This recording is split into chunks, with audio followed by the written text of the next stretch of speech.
Now, say my name. The Rolling Bad Podcast. You're goddamn right.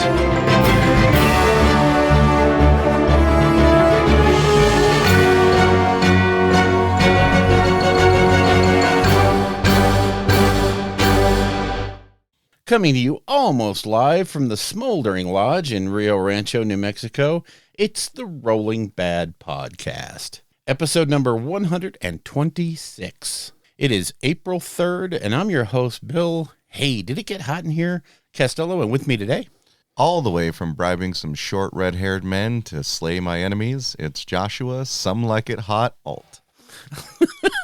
Okay, I did it again. I threw my head back to laugh and nearly lost my headset. I am entertained. Yes. Bribing little red men. Okay, so I guess that's kind of a clue, but we are talking Fyreslayers. As alluded to last time. So in the intro, I want to talk about real quick. I had the most amazing day yesterday. Or I should have bought a lottery ticket because even though I was on the Nova Open registration page probably an hour and a half early, and I was all logged in. Everything was great. I was refreshing every about 10, 15 minutes to keep my login active. And when 10 o'clock, which was noon Eastern time, hit, I was like smashing that button for the Supernova pass, the big pass for Nova. I just got nothing. I couldn't even buy a regular convention pass. The website was just choked. Mm-hmm. It was 20 after 10, which was 20 after noon Eastern, when I finally got the site to pop up and offer me something. And I filled out everything on the Supernova page, and I clicked, buy. And I clicked on the AOS narrative event, and I clicked buy, and I'm like, by this time, it's sold out. Both of those are completely sold out. And it popped up, and it was like, boom, here's your receipt. You've got your Supernova, and you've got your AOS narrative. I was so excited. I couldn't see straight. Oh, man. And then jumped on to the website and grabbed a room at the hotel, which was, shortly thereafter it was gone. Yeah. So I was just like, wow, whatever could possibly happen. And then a little later on went to the store to tell you about what happened there. But so, yeah, I was just so excited. I got a Supernova pass and the AOS narrative. So cannot wait to see all the guys out there again and have that level of fun that we had a couple of years ago. That was too much. It was so good. Yeah, it sounds great. I have to look to see what my trial docket's going to be, but it's near DC, so my wife's been wanting to go there for a long time, so maybe we'll plan like a early anniversary trip or something out there and swing by and shake some hands and meet people and kibitz and have some fun. And I'll let you run my army once so that I can get at least one win. It's always that double-edged sword, because I don't want to disappoint people. They're going to be like, he looks like that. Yeah. But, there is a face to the voice. Yeah. So y'all have to deal with it at some point. I've always said that, I have a face for radio and a voice for silent TV, or silent movies.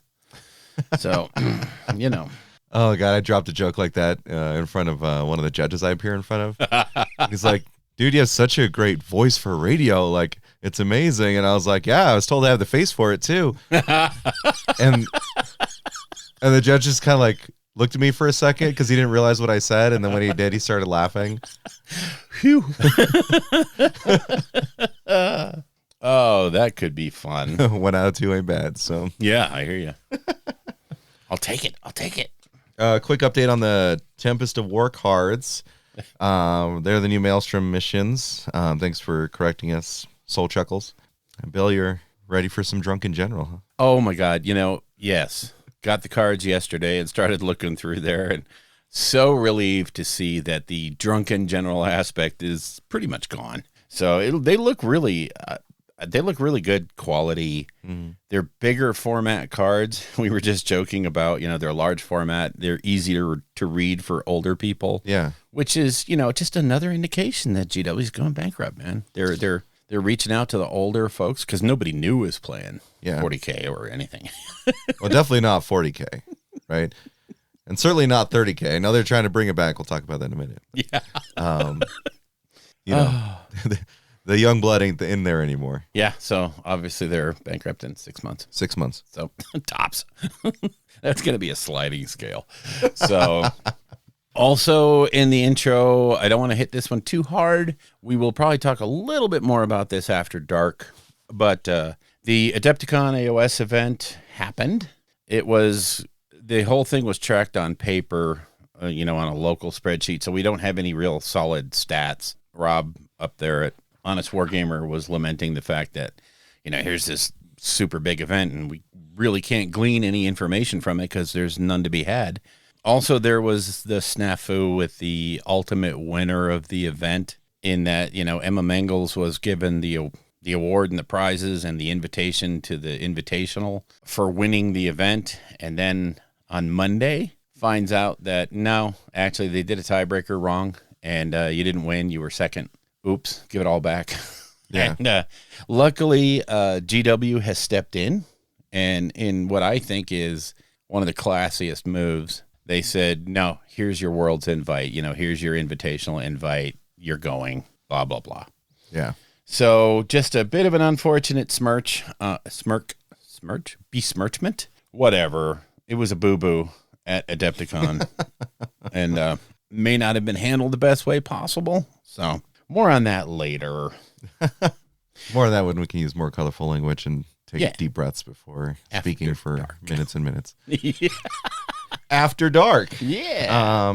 I've got some thoughts on that too. Cool. Yeah. So today we are going to cover a lot of ground because we have a lot of New Dawn stuff. We have the Adepticon reveals. We have Space Dwarfs. Boy, there's just so much good stuff. And it's hard to talk about how cool all of it is.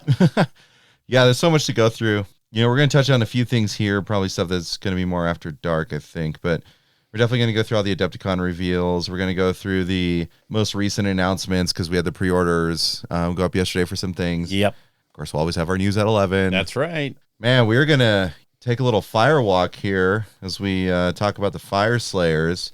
I think that, they've been covered so much. We're probably going to spend a lot of our time on Path to Glory. Yeah. Because you can get more of the match play stuff. We'll have our own thoughts, but I think Path to Glory is where we're going to spend most of our time. Yeah, you have to cover a lot of the standard rules to be able to talk about how the Path to Glory is going to be cool.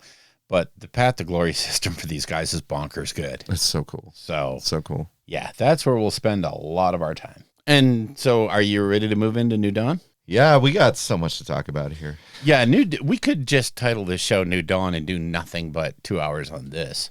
Yeah, but there's some folks out there who are fans of naked, short, red-haired men that would probably kill us. You're talking about Ryan Taylor? What?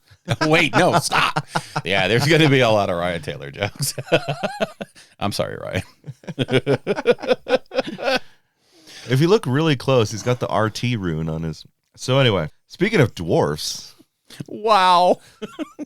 Who would have thought this would parlay directly into the amazing thought to be April Fool's trailer that showed squats? Oh my God.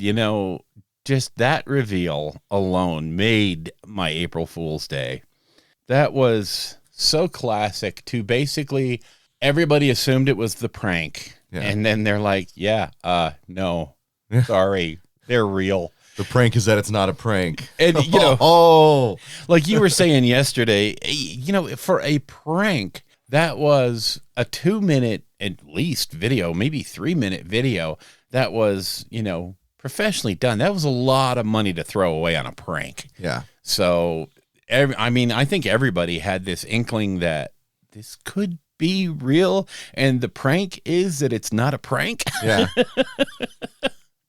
Well, I was chatting with one of good friends, Corey, from the local shop, and he's like, apparently we're getting squats now. And I was like, no, dude, we're definitely going to get them. And he's like, I've been burned before, man, Yeah. And so, like the meme I shared with one of the groups, it shows the squat reveal and then it's Ronin.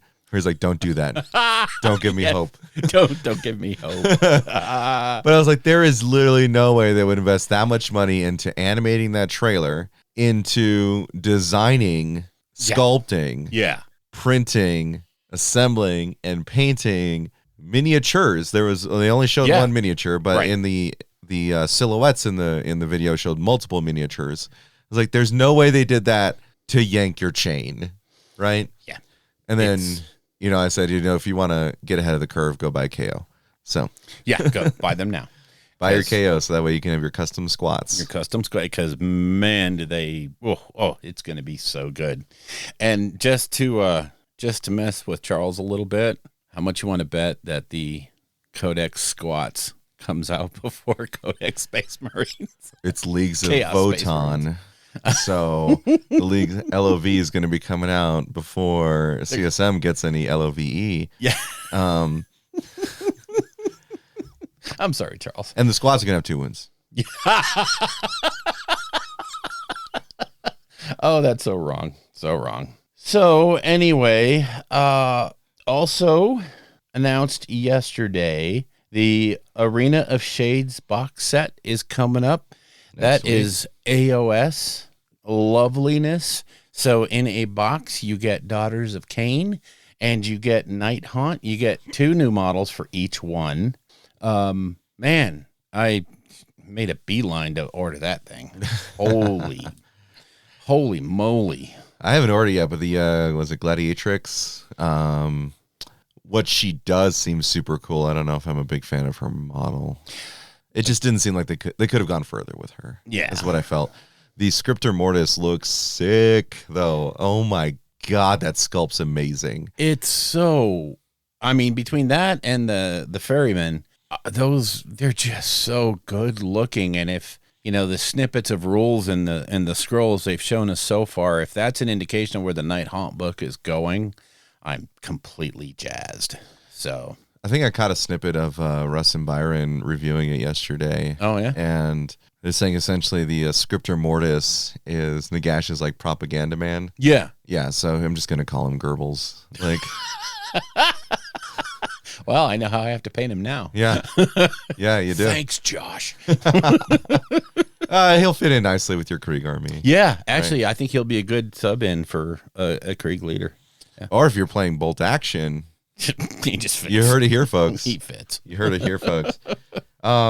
The Battle Zone Fronteras Nachman, that 40k terrain is amazing. Off the hook. Amazing. My good buddy Keneal super wants it, so I've worked out a deal to help. If I help pitch in, he'll hook it up with a couple Dread Knights for my Grey Knights. Ooh, So nice. I was like, cool. I mean, as long as I get to play with it whenever we play games, we're cool.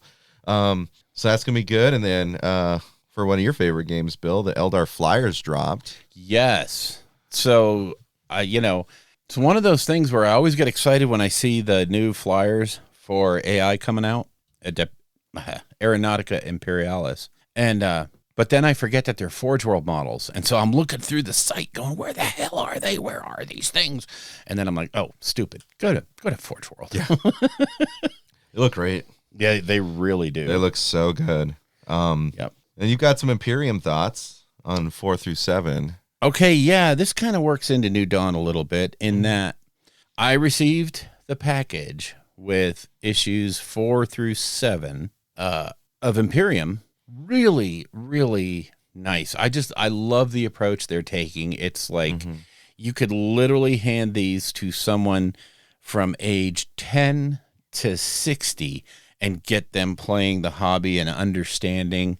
They're introducing the rules slowly as they go. So your first game doesn't have, absolutely every rule from the core rule book.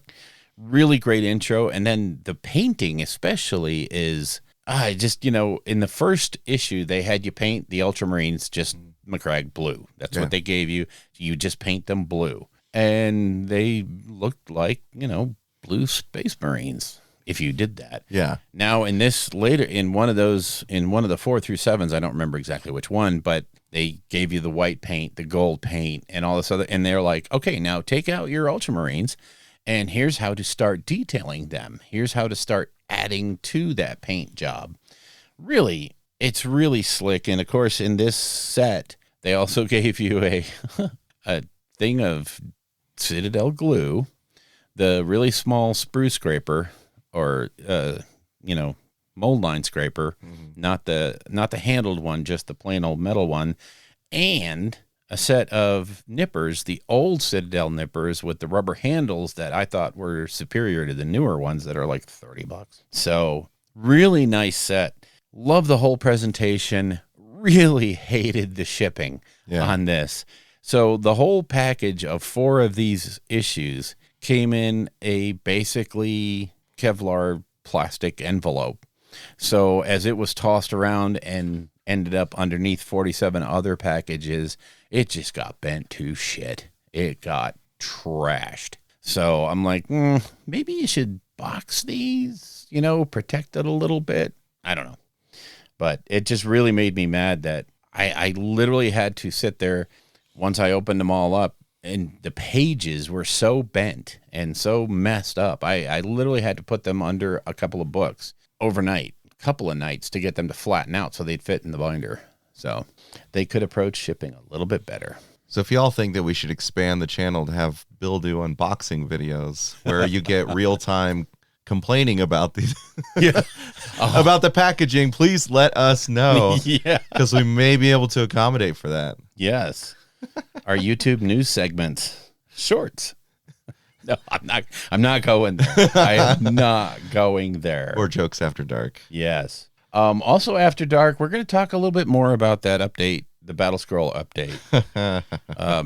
We have re-engaged that topic. One of the few things that we disagree on pretty vehemently. Yeah. We had a heated discussion yesterday. Yeah. Didn't expect it to go that way. Yeah. It's just, we have different thoughts about, I'm coming at it from a straight design standpoint. I don't think it's good game design. I think it's very poor game design to add a layer when you've taken the time to understand that there are some issues with some units and some armies. Fix that. Don't add a layer of complexity for everybody to have to deal with. Simplification is art. Any first week game designer could come in and do what they did there with that battle scroll. It just shows a lack of effort. So I disagree. So to not get too much into it now, because we'll probably spark that lively debate, after dark. But, sort of my view on it is that we don't have enough information yet to see if it worked or not. And, I think that if you want a sort of, sorry to say this, Vince, but sterile assessment of it in an economics format, I think Vince does a really good job of breaking that down on the Warhammer Weekly a couple of weeks ago. Yeah. And I get it. I think that it's a risk taking this step in expanding and working in design space. Yeah. Right. I just don't know if it will pay off. I think that it has potential. I'm interested to see how and or if it has an effect. I think it can in certain regards. Because anyone who looked at it is probably wholesale agreeing that Lumineth, some Seraphon, IDK, and like Soulblight Gravelords are going to sort of shoot up in the ranks in terms of what we see in tournament outcomes. And so this was really I thought IDK was going to get there themselves, but they just put them on an elevator and sent them to the top. Yep. But yeah, maybe we can dive in a little bit more later. Yeah, we'll hit it more after dark. I'm not saying it's not going to work. I'm just saying that it's a bad fix. It's a bad approach. Now, if they double down and we see a lot more of this and a lot more stuff added and modified, those points modified, who knows? It could become a very interesting way to apply balance on the fly.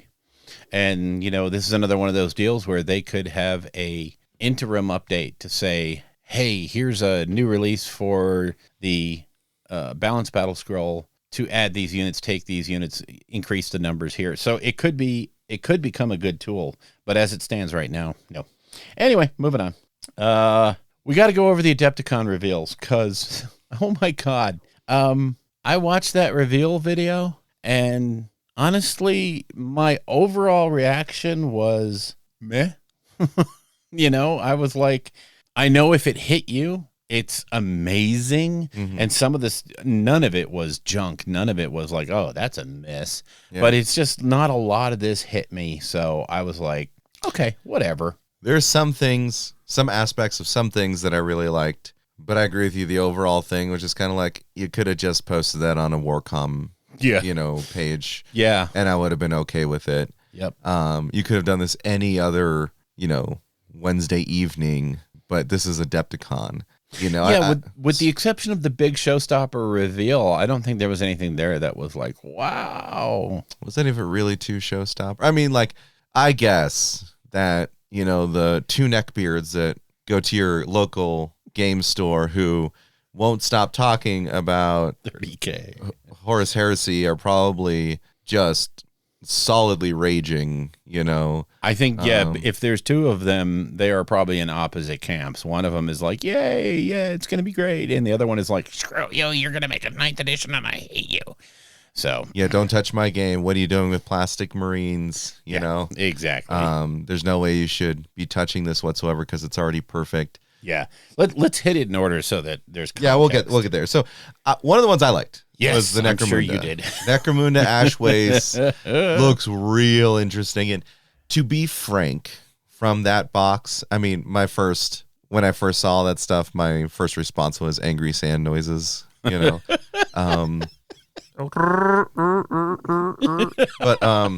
it's the sand people. Nomads look kind of cool. The Orlok buggies look cool, but the terrain that's coming in that box blows my freaking mind, man. It's so cool.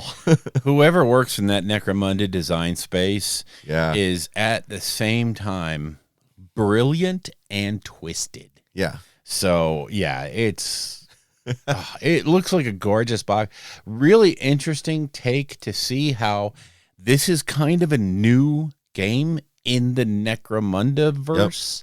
Yep. So it's not like, oh, this is just another expansion for Necromunda. No, this is a new game. You're playing outside. Yeah. They were very careful to say everything from Necromunda works in this. It's not like, oh, I have to start up all these new armies. No, everything's going to work. And just the box is crazy. I have no idea how much that thing's going to cost.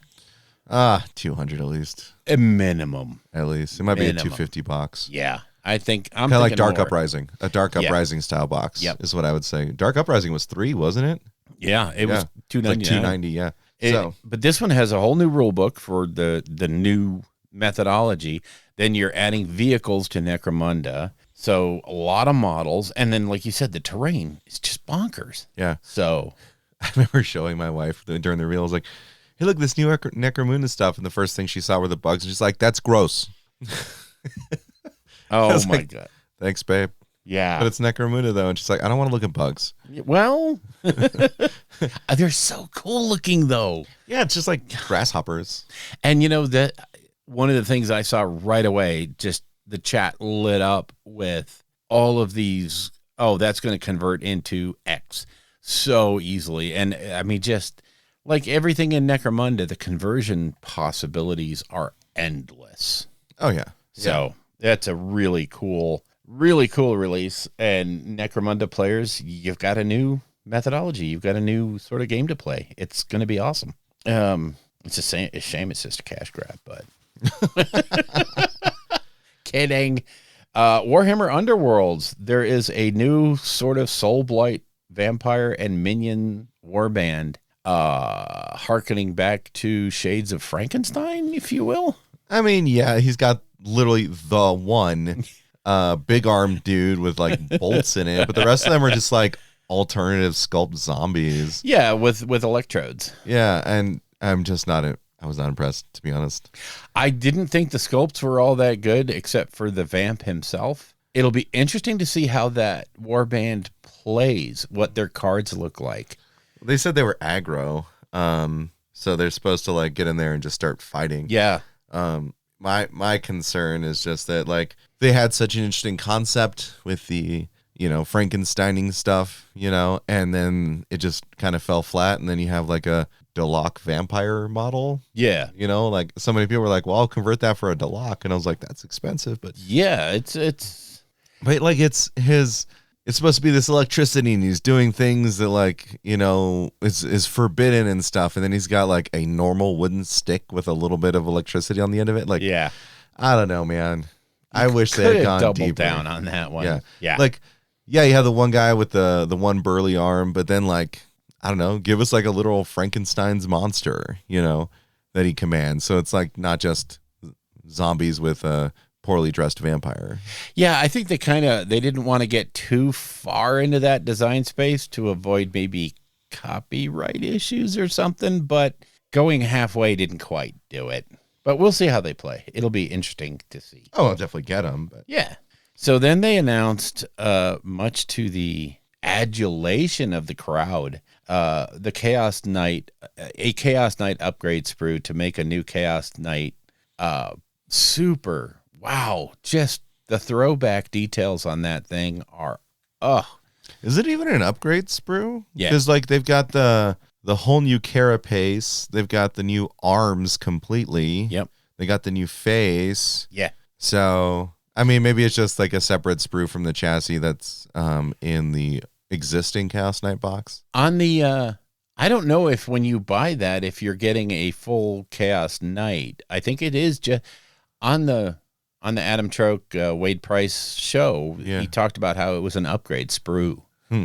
So if it is and it's priced reasonably enough, that's going to be a great thing. Hopefully you can buy it right alongside with, the Knight body. Yeah, because I would think that the best way to move product is, well, it's definitely a cash grab if they're selling it as just an upgrade sprue and you still have to buy the Chaos Knight in order to upgrade it. But if they package it, with the other parts of the Knight, if so you it's two get separate boxes. the whole ability to build the Knights. Yeah. That's one thing. Hopefully, I'm hoping that they will release it as just those sprues to just do the upgrades, because I have a couple of Chaos Knights in boxes. Yeah. That could seriously love those enhancements. So what are the Knights that are Chaos Knights that are out? We have like the Despoiler. Despoilers, yeah. Oh God, I'd have to look. If I just shout Despoiler, Defiler, Destroyer, that's gonna hit one of it. Skull Taker, yeah, just whatever it is. Yeah. put skull on anything, you're guaranteed to hit. But I think the new one's gonna be called the French Tickler. Oh, wow. Oh, okay. All right. We saw those whips. Hey, I'm just, Were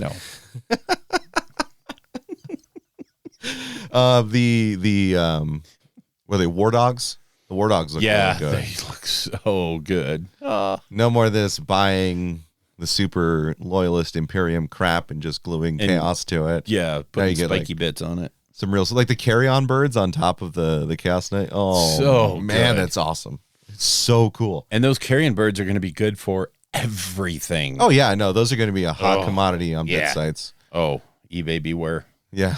Yeah, so that box, the army box coming out, seems like it's going to have one Chaos Knight and one of the War Dogs. Yep. Which is always a good buy if you can get those together for cheaper. Mm-hmm. So I might even pick one up. Nice. Because I've got one Chaos Knight already. So it'd be good to add a second one and then start getting the War Dogs. Yep. So, I don't know what the points are going to be because we haven't seen the new codexes coming out. Sorry, codices. That are coming out because they're doing Imperial Knights and Chaos Knights. So everyone's getting an update. Everyone's going to have a chance to play with their big toys again. The big boys is coming. And let's just hope that they really do the right work to bring them into ninth. Yeah. I'm excited to see how they work with that space, that design space. It's going to be very interesting because they have some challenges to overcome.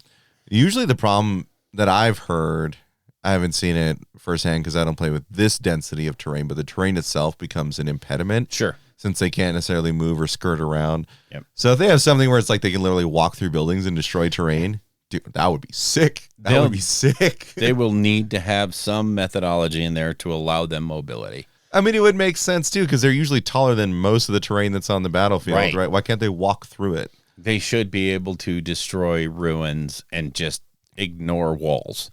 Yeah. So hopefully, we'll see that kind of, and I mean, they kind of have those rules now, but it's a little convoluted. So I'd like to see it. Well, I'm sure they will. I'm sure they've seen that as an issue. Yeah. Something cool. Like if they like walk through a building, the building's destroyed and any units that are considered to be within the terrain are ejected as if it was a destroyed vehicle. Yep. And if you were on higher floors, you get to something Modifiers to the roll Yeah. to see if you die. Yeah. If you were on the second floor, it's a 2. 1 or a 2. On the third floor, it's a 3 1 through 3. I mean, easy. But, I'm going to wait and see what they do because they'll be right. Yeah. So that's great. And then Blood Bowl, I think this was really the the runaway success, so to speak. Everyone Oh, God. loved the beer boars. Oh, my God. They were so freaking cute. I want an entire team comprised of beer boars. Oh, yeah. But the Norsemen were announced. For Blood Bowl. For Blood Bowl, you have your drunk Viking types Yeah. marauding around the field. Like almost like every other model has a beer stein in their Yeah. hand. And tell me now, how many of these are going to be purchased by people that have never even played Blood Bowl once, but are playing, what's his name? Space Wolves. Yeah. Yeah, they got that almost lupine one. Yeah. Oh, yeah. Yeah. There are so many crossovers in that. Oh, Yeah, I don't know what their thing is where they really just attach werewolves to Vikings. But, that's in their lore. I can dig it. I really like how they look. I'm excited for that team, to be frank. As soon as I saw those boars, I was like, I'm done. I'm going to play that. I'm going to play that team now. yeah. Especially since they nerfed the shit out of my underworlds. Anyway, Yeah. now the AOS stuff. Oh, boy. We got some good reveals, I think. I think so too. So starting with AOS Gur expansion, Thondia. We get some really nice looking terrain, right? Some of it is some of the terrain you've seen before, with the Dawnbringer Crusades, that kind of stuff. But that fountain is gorgeous. Oh, it's so beautiful. It's really interesting. I just wonder like how they have these floating temples that are just around that just spout water everywhere. Seems like that's a really, really good commodity to have, I saw, like, within an hour of the reveal, I saw the corn version of that, where, somebody had just gone through and photoshopped and, did a really nice job of not changing it too much, just changing the hue of the water into blood. And I'm like, that is some brilliant corn terrain. That is just off the hook. Well, for your Fyreslayers, you can do magma. I mean, the pouring out of it. possibilities are endless. The Nurgle one, Yep. that writes itself. It'll just be gloop. The Slanesh one, it's all white-ish. Yeah. So, and he means mashed potatoes. yeah, It's mashed potatoes. yeah. But you have to like drink them. Let's stop here. I know where we're going. Oh my gosh. Oh man. But yeah, it's going to be really neat to see another area fleshed out, another section of Gur just brought to life, and an entire book dedicated to, I have to believe we're going to see some new battalions in there. We're going to see some new, probably, I would have to say, scenarios. And, God knows what's going to be in that book, but I'll bet you it's going to be good.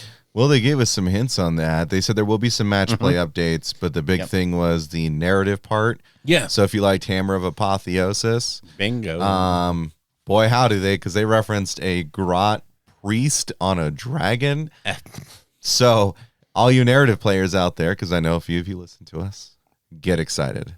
Get excited. Yeah. Are you talking about Gur coming alive too? Because they got that elemental, which is like the incarnate. Yeah, right? Gur incarnate. Wow. I never even thought to imagine that as the model for, Gur incarnated. Yeah. But I'm like, that's really cool. Yeah. I'm digging it. Right. This is an aspect of Gur, the Amberstone, right? Yep. That's come to life, and you look at it and you're like, yeah. I think that's what that would look like. Yeah. I had no preconceived notion of what it might be, but I'm like, okay, that captures it. I like it. Yeah. And it also looks like a kit that you can get really crazy with. Oh yeah. And I'm just kind of looking at how the Purple Sun would kind of, there's space there you can work with. Oh, definitely. So many people talked about like how it could fit into the different factions. Like Night Haunt would be easy. Corn would be real easy. Easy peasy. which wouldn't be too far off from the Soulblight Gravelords version. Mm-hmm.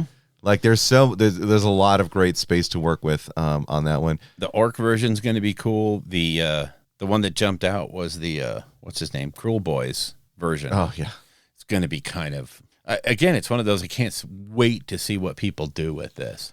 And before we move too far out or away from that, the terrain piece that's like just the giant monster skeleton. Yes. Like oh Lord, I almost forgot about that. But yeah, give me 2 of those. I'll probably end up buying 2 of those terrain packs. Well, and the beauty of it is they said flat out, there's going to be a big box with everything. And then each one of them is going to be released at the same time rather than, well, here's the big box. And then 6 months later, you can get the individual bits. No, let us pick and choose if we don't want the whole box. So yeah, it looks so good. Looks so good. And then also for AOS, Night Haunt. Yeah, Bill's dancing, folks. I am. We got the ferryman with his super slappy oar. Oh, good Lord. Beautiful. And just beautiful sculpt. The spirits coming up with the coins. Yeah. I just like, and they showed several different views of it. And I'm just like, these are spirits that want to pay to become night haunts. They're not even night haunts yet. Yeah. And I'm like, oh, this is so cool. And he's sort of like smacking one of them. Yeah. Like, get back down there. Yeah, get back down there. You don't have enough money. Yeah. It was funny watching the live review show that Vince did. And Tom was like over the top. He's like, we've got ghost pirates. We got ghost pirates now. Oh, said, my gosh. Well, he's a ferryman. It's not the same thing. And I wonder if he's going to be the summoning mechanic. Right. You know, if he's going to be key somehow to bringing more units back. Or if he has... Because remember Laucon, from, what was that? Malign Portents? Yeah. I hope he's just not like a repackaged version of Laucon, right? Like, obviously he's not an endless spell, but, it should be he's able to, ferry the dead, right? And so you've got like your little chain rasps that move like 6 inches or something like that. Yeah. And he's like, cool, I'm going to take him 18 inches up the board. Yeah. Right. And drop him off. And then you pay the toll or whatever it is. Yeah. Right? Command points or whatever. Who knows what they do, but I'm kind of hoping that, he's an integral part going forward. Oh, and sorry. Well, after we finish up Adepticon, let's double back to the Arena of Shades box because I wanted to talk briefly about the crossbowmen. Okay, sure. But the last thing, of course, we just talked about this earlier. Yes, we alluded to it. The Horus Heresy was the real big reveal. That was the big one. So Horus Heresy's coming down the pike. There's going to be plastic 30K Marines. Plastic beakies. Yeah, the Mark 6. Just, again, what I saw was kind of almost a 50-50 split on the 30K players. Some of them are terribly afraid that this is going to be the watered down 9th edition version of Horus Heresy, and others are like, yes, bring it on. Yeah. I don't think they're going to leave that rule set alone. I don't think they're going to leave. I think Horus Heresy is going to come to a kind of a version of 9th edition. Maybe not flat out 9th edition rules, but a version thereof. Well, apparently anything that balances it out so Horus by himself doesn't single-handedly just take out your entire army. Probably pretty good. Well, like my thoughts on it are, like they sell this game and they want this game to be played. Yeah. Right. And to be frank, I viewed it for the longest time as being sort of like the old boys club. Yeah. Right. Where it's just like, oh, so you didn't put the money into it. So you can't play my game. I'm better than you. Yeah. That's just been my interaction with 30K players. Not saying that all of them are like that, but you probably are. But bringing more people into the fold because they're getting to the end of the Siege of Terra. Yeah. As Warhammer is becoming more and more popular across the world, as it's moving into mainstream media with the assistance of, big time celebrities. Yeah. Like there are going to be more people who come in and they want to be able to play these games. And it's still sort of like the Cadillac of strategy miniature games, right?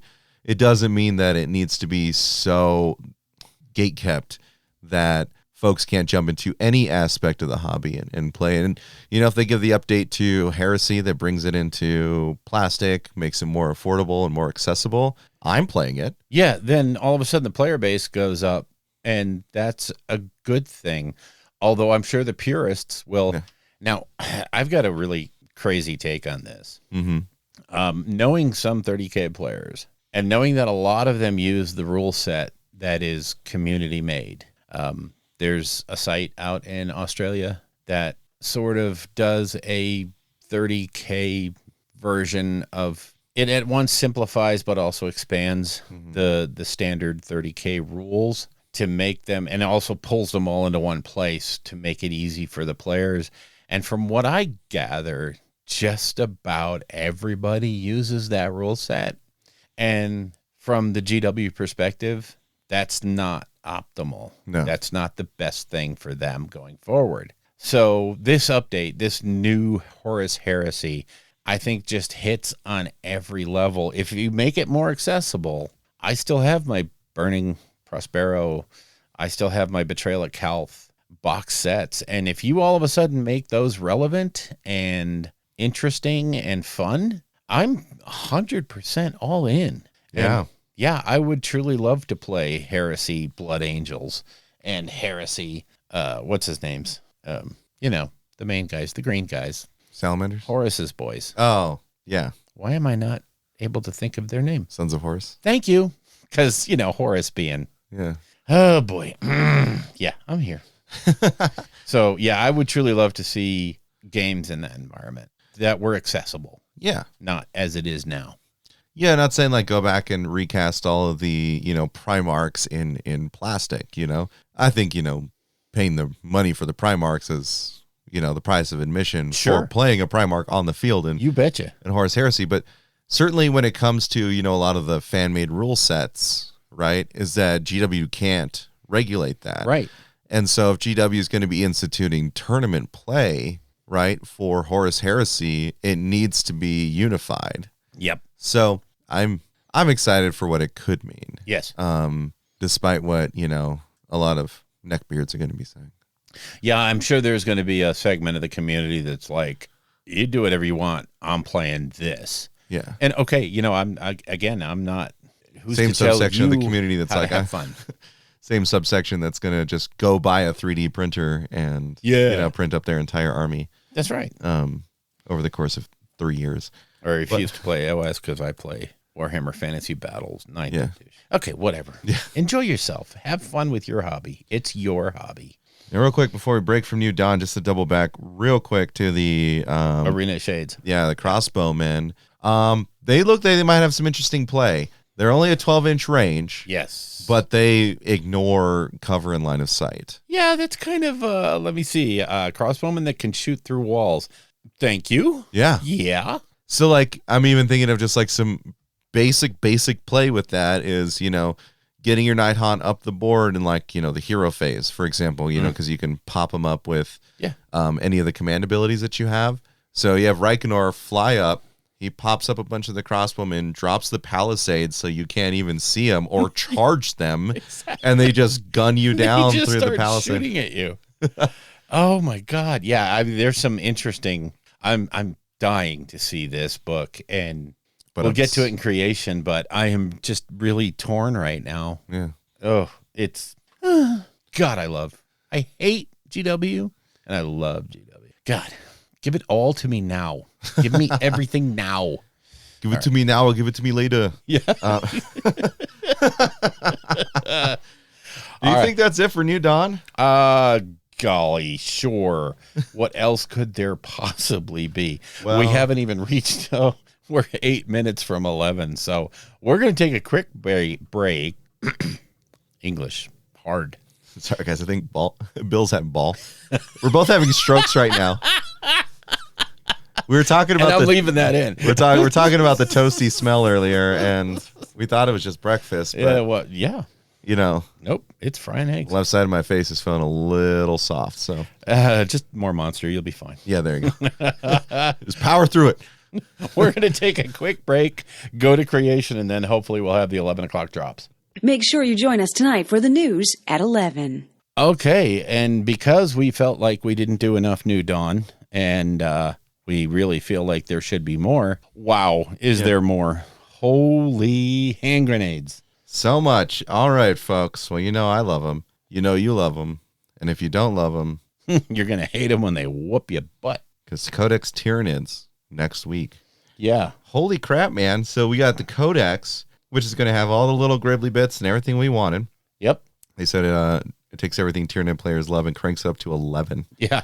Or 12. Making your Hormigons swarmier, your poisons more potent, your stompier monsters bigger and stompier, and your bioweapons bigger and nastier. So the Parasite of Mortrex is going to be launched. Combat Patrol Tyranids, which comes with 36 Termagants. Jesus. Dear Lord.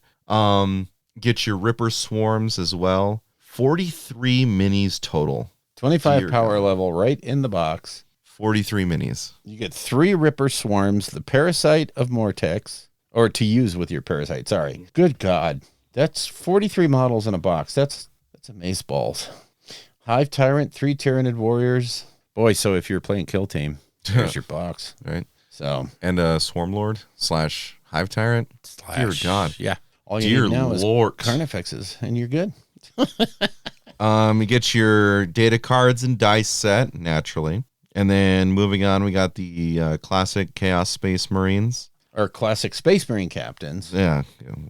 Gotcha. So, yeah. 6 classics on a made-to-order basis, much like they were doing with the Eldar and the Harlequins recently. Yep. So, nice little bit if you want to get some of those old sculpts. But the thing that's more important, of course, Season of War Thondia. Budding, it's here. It was folks. at the reveal. I figured it would be months. Coming soon to a store near you. I am freaking stoked. 2 editions. There's it's a Season of War, so keep in mind this is a whole new. If you didn't like the battle pack that we're currently playing under, here's your new one. Here's the next one. So, and this is again a few shows ago. I was lamenting. I wish we had more of these, and boom, we have more. So, a collector's edition, a normal edition, and at the same time, the Realmscape Thondian Strong Point. So, all that terrain we talked about that was revealed, boom, in your hands in 2 weeks. So awesome. Oh.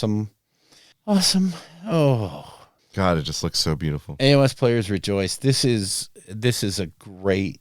I mean, even though it's the drop of Tyranids for 40K, this is a great release week for us. Holy crap. And then sliding to Middle Earth strategy battle game, the Fellowship of the Ring, and the Battle at Khazad-dûm. Ooh, and the Escape from Orthanc, and the Attack at Weathertop, and Almonhen. Oh, man, all these reprints, huh? Yeah, and these look like they're all made to order. And just so you know, if you are doing Lord of the Rings strategy battle game, this is the really nice set for the Fellowship. It's the Good Pose set. So it's all of them, and they're in their pre-Gandalf the White, setup. So this is prior to Moria. So, and then of course the Battle of Khazad-dûm gives you the unhatted Gandalf model along with the Balrog. I have to buy this because I bought the Balrog for my wife to paint, and the Balrog's face is a separate part, and she lost that part. Oh my God. So our Balrog has sat on a table out in the garage for 3 or 4 years now, probably 5 years, just because she doesn't have the time to sculpt up a new face. So I have to get this one for her. And of course, the Escape from Orthanc gives you Gwahir the Big Eagle. That's such a beautiful model. Oh yeah, it is. And of course, Saruman and Gandalf, unhatted. The Attack at Weathertop gives you 5 of the Nazgul, and of course, Aragorn and the 4 Hobbits. And then the Ambush at Amon-Hen gets you the rest of the Fellowship and another Aragorn. And Merry and Pippin riding on the back of an orc. So if you're into that, you're gonna be happy. And then just to add insult to injury, they're shopping out White Dwarf 475, and looky there, what could possibly be on the front cover? Caradhran Caradhran Overlord's rules update. So if they do for KO what they did for Beasts, oh my God. Wow. Really, really big week. So. Oh, man. Sorry, I just looked ahead a little bit further. Finally, the third episode of The Exodite is dropping. I think that's the finale for it. That's the finale. I don't want to see that. Well, it's going to end. I don't want it to be over. I don't want it over. Got the Black Library stuff because you have Titanicus by Abnett, Lord of Mars by Graham McNeil. You got the Inferno, all that stuff. Print on demand for the classic. Wow, Inferno 46 is going to be print on demand. That's nice. Look at that crazy retro cover, man. Yep. That's what's up. But Titanicus and Lord of Mars are going to be audiobooks. Yes. The battle reports. Oh, the old Imperial armor is going to be added to Warhammer Plus. Nice. And then for the battle reports, looks like we're going to have some Ideneth versus the Fyreslayers. Okay. All right. Makes sense. It does. And then Exodite and the usual hobby hangout stuff. Big win for all the Tyranid players. Big win for all AOS players. Oh, big win. Now we have big options to play with. Yes. So you can play Gur, you can play Thondia. Oh man, it's just we are inundated with choice. It's a beautiful thing. Yeah, I'm looking forward to this. Well, it's not going to release next week, but 2 weeks from now. 2 weeks from now, yeah, we'll be having product in hand. Knock on wood. Happy campers. Yeah. Yeah. So that does it for the news at 11.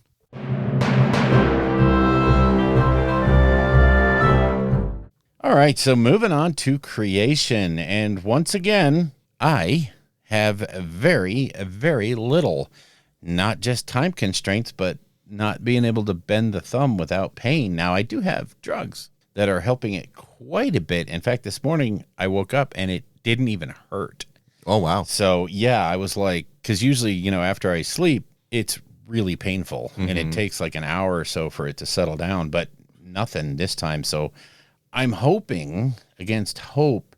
I tried to build some models the other night, and it just did not work. Just did not. And of course, painting was really amateurish at best. The only thing I did really was I finished up Clea and I started Baron Mordo because I want to do Convocation for Tuesday night. Mm-hmm. So I'm kind of hoping to get Dr. Voodoo and Mordo done so that I can run the full Convocation list. Mm-hmm. We're doing the symbiotes thing, so who knows? It'll be fun. And then Baron Mordo's going to be busted in that. Oh, yeah, I'm hoping. Right. Oh, look, I picked up a symbiote. Hey, here's my brother. Looks like you don't have that symbiote anymore. Oh, that sucks. Yeah. I'm going to pick it up, though. Yeah, but I'll take that. Yeah. Oh, Lord. Oh, Lord. Oh, Lord. Now, this is going to tie a little bit into battle, but I'm going to cover it here because it's creation. I think I'm really doubling down on the Sylvaneth that I'm buying and going to build and paint. I was kind of buying them for the AOS narrative at the store. I think now I'm going to go with Sylvaneth for the AOS narrative at Nova. I have an idea of kind of what I want to do with them, but to jump forward, I played another game with OBR, and I gotta say it wasn't what I expected, and it wasn't what I hoped, and I did not have the experience that I've been missing every time I play OBR. I'm not getting that feel like I get when I play Night Haunt, where I really enjoy it. Yeah. So I'm kind of thinking that maybe OBR isn't for me.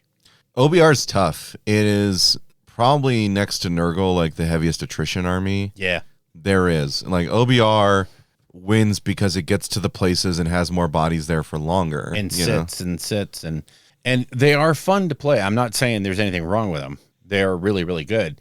And I lost the game, but by like 4 points. I mean, it was tight. And it was another one of those games that we were going to go into the 6th battle round just because we kind of wanted a sort of a different result, because we felt like, both of us felt like if we had one more round, a lot of different things would happen and it would really swing, and we weren't really sure which way it would swing, but we had other time constraints. So, and in fact, I'll get to that in battle. But so, yeah, and I'm not even really sure that Sylvaneth is the thing, but I'm really intrigued.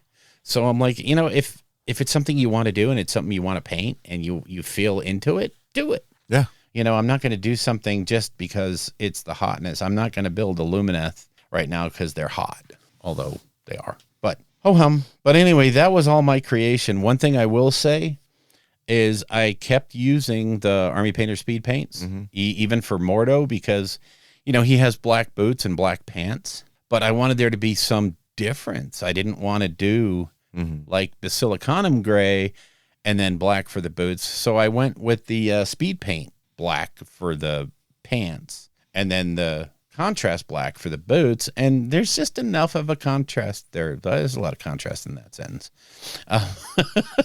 There's just enough difference there to where I think it works. And so I do think there's a place for Army Painter speed paints. Just for me, they're not my main go-to. So, I mean, everything can be useful if you use them the right way. It's a tool in the toolbox. That's all. And you're going to find, I mean, I think you already know this, but the contrast for the Sylvaneth is so amazing. Yeah. So amazing. Perfect. Like the angles, the edges, everything they got. I mean, like, you just really need to make sure that, like, because of how, like, contrast has that sort of gel-like tension that it can, like, pull away from places and still leave some of the primer exposed. You just got to make sure that you keep up on that. But when contrast first came out, I did 20 dryads in 35 minutes. Yeah. Just in terms of getting the base color of Wildwood on all of them, just pop, pop, pop, pop, pop, pop, pop.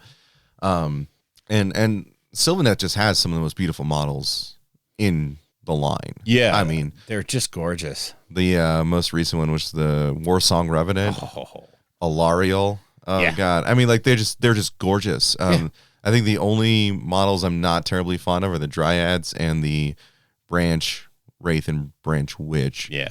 But I mean, you can essentially substitute what's her name from Underworlds as, one of those anyway, and she's gorgeous. Yeah, those warbands are just, they're such great. You don't use them as the warband, you use them as models. Counts as. Kim loves painting that stuff, and so she's painting them up, and they look good, and they have a lot of fun texture on them. There's a lot of play with these guys. So yeah, I've seen one of the scheme I want to go with is like the burnt wood, but not that blackened burnt wood. They're going to be wood brown, but there's going to be areas and there's going to be spots where it looks like they've been through the fire. So you can do parts of it like ashen and stuff like that as well. Yeah. So it's kind of going to be like a burnt forest Sylvaneth kind of thing, but not that I saw some just beautiful blackened wood paint jobs that were just, oh my God, they're gorgeous. But for me, it went too far. Yeah. And I don't want it to be completely burnt, because then why would they be alive? They're tree sprites and stuff. So anyway, let's move on to you. What'd you do? I know, I like how you have it split up on the agenda here. I did so much, I had to split it up between game systems. Well, on the 40K side of things, because we're still gearing up for the narrative with just the friend group that we've got. Since I'm taking Grey Knights, I went deep into Grey Knights. I'm going to have a fully functioning Grey Knights army by the end of this, and in a way that I can maybe even take it to a competitive tournament. Because I built 5 more of my strike squad. I got my Dread Knight Grandmaster. I've got another Dread Knight I still need to build. But I built a Grandmaster. I built a Brother Captain. I got one of the Primaris Tech Marines and converted it to a regular Tech Marine for purposes of the Grey Knights. Poorly drilled all my bolters. Yeah, that was... dude, your Storm bolters are lame. Your bolters, your holes aren't drilled. What the hell, dude? I mean, it's better than looking flat, because like you don't shoot out of a flat surface usually. I painted up Guts, who will be I'll use him as like I said last time, like a knight errant type thing, where whatever faction I'm playing him in, he's my chapter master, or in this case, he's going to be Kaldor Drago's data sheet for purposes of the narrative, just so I can have fun and use him in any of my Space Marine armies that I'm going to play as. There you go. And then for AOS, built and primed 12 Bulgor over the last 2 days. Christ. Built up my Cygor. I did some custom bits on that using some Sylvaneth, so it'll counter Bill's narrative. What? Whoa, hold on. Not allowed. Yeah. So the rock that the Cygor has, well, in one of his hands, he's got kind of like a vine coming off of one of his fingers. So I took one of the leftover heads from the tree lord and I glued it so that way it looks like it's attached with the vine. And then I have like a little snaky bug coming out of the head. And then I have bugs all over the rock. Oh, man. And then one of the pieces the tree lord has is like it could be stepped up on top of, is this almost little ruiny looking thing. Yeah. So I glued that to the base. I took Durthu's sword and I cut it so I could have it like it's stabbed into the rock. Oh, nice. Yeah. And then I have bugs crawling around it and coming out of it. So that was a fun little kit bash. I was getting pretty hyped with my Bellacore project that I'm going to be working on for the, was it Gods of War for the local Everchosen competition thing we're doing over the course of the year. So I'm going to be taking Bellacore and sort of inspired by JP Miniatures is, Beast of Chaosing him, even though he gives up additional points because he's a prime hunter or priority target. My point. No. John's helping me by 3D printing me some cow skulls that I can use just to try and, figure out which ones I want to use for his head. You didn't want to just use Lumineth? I'm sorry. I'm talking like real life cow skulls. Okay, gotcha. That would look so dumb. That would look so dumb. So dumb. Doing that, I haven't decided what to do with the wings because I've had a couple different like concepts floating through my mind. Because my idea is that it's Bellacore. I'm not trying to make it like it's not Bellacore, but it's Bellacore is being taken by the more primordial forms of chaos. Since he can never win the favor of the gods, he just gives into true chaos, which is what the beasts are supposed to be. Yeah. I even had like ideas of like vines ripping his wings off. Ooh. Like any number of things. I'm even thinking about taking a print of his, not a print, but like taking some blue tack and making an indentation of his face, and then filling that with like some liquid green stuff or maybe some like a light amount of resin, and then paint it so it looks like he's like holding his face that he's just ripped off. Oh, bonkers. Yeah, just like something that's just so grim dark. That's wow. So that's sort of where my mind's reeling right now, because right now I think we have the Battlefield Behemoths portion of it where you paint up your big guy, and so many people are turning in named big characters from their armies that don't have any other big named characters for Gods of War. Yeah. And so Gods of War, it's either a custom character or a named character from the faction. I'm hitting both. Yeah.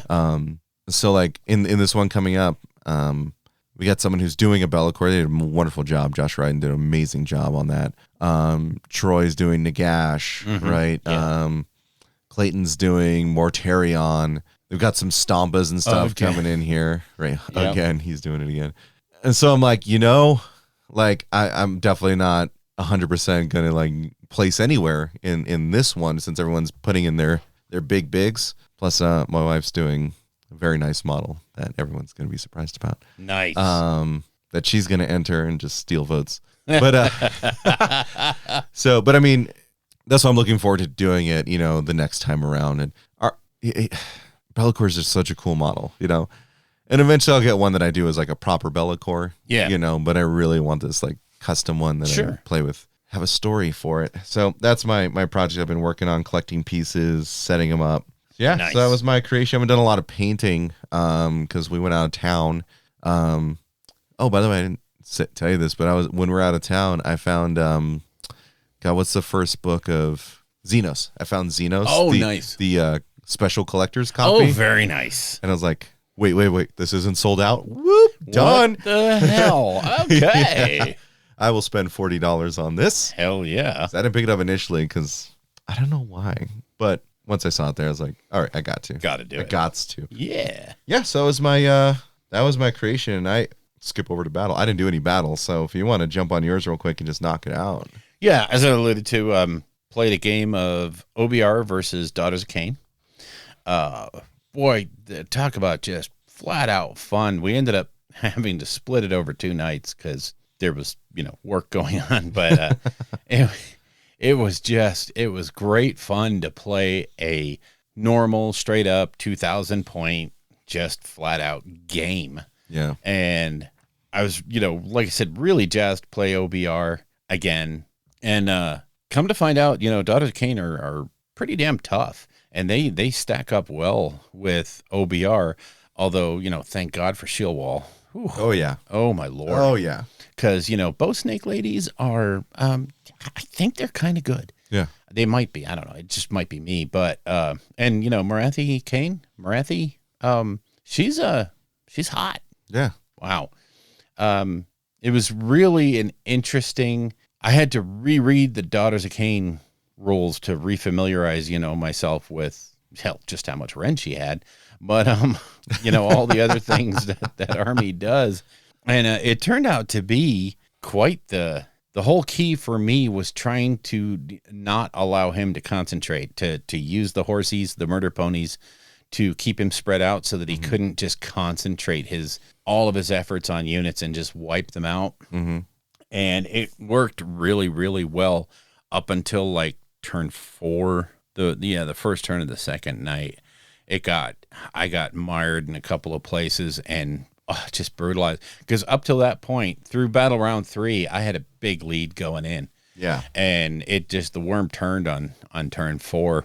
And then, like I said, we played turn 5. By the end of it all, because I really screwed up my battle tactic, or my battle tactic selection. Mm-hmm. I ended up losing out the points. He got them. And so he basically won the game by 4 points, which obviously would have swung if I'd chosen the right battle tactic. But the overall, it was one of those games where we really wanted to play turn 6. Yeah. Because we still had enough stuff on the board that we felt like with one more turn, we could have made substantive changes to the scoring in the game. But of course, the games go for 5 rounds. So, just have to suck it up and do it. So it was a fun game, a lot of fun. But again, I still get that feeling that OBR was fun to play, but they didn't give me that same feeling that I like when I play Night Haunt. Yeah. And it's just, I enjoy the game no matter what the result is. It's just fun to play them for me. So again, I'm kind of doubling down on the Sylvaneth, and we'll see how that works. So that's going to take us into a quick break. Sounds good.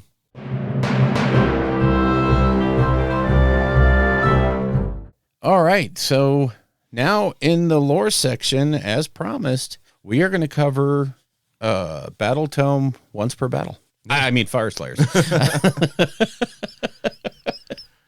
Right. So, if you thought that Lumineth Realm Lords were inundated with in addition to, or in addition, comma, this whole book almost is once per battle, comma.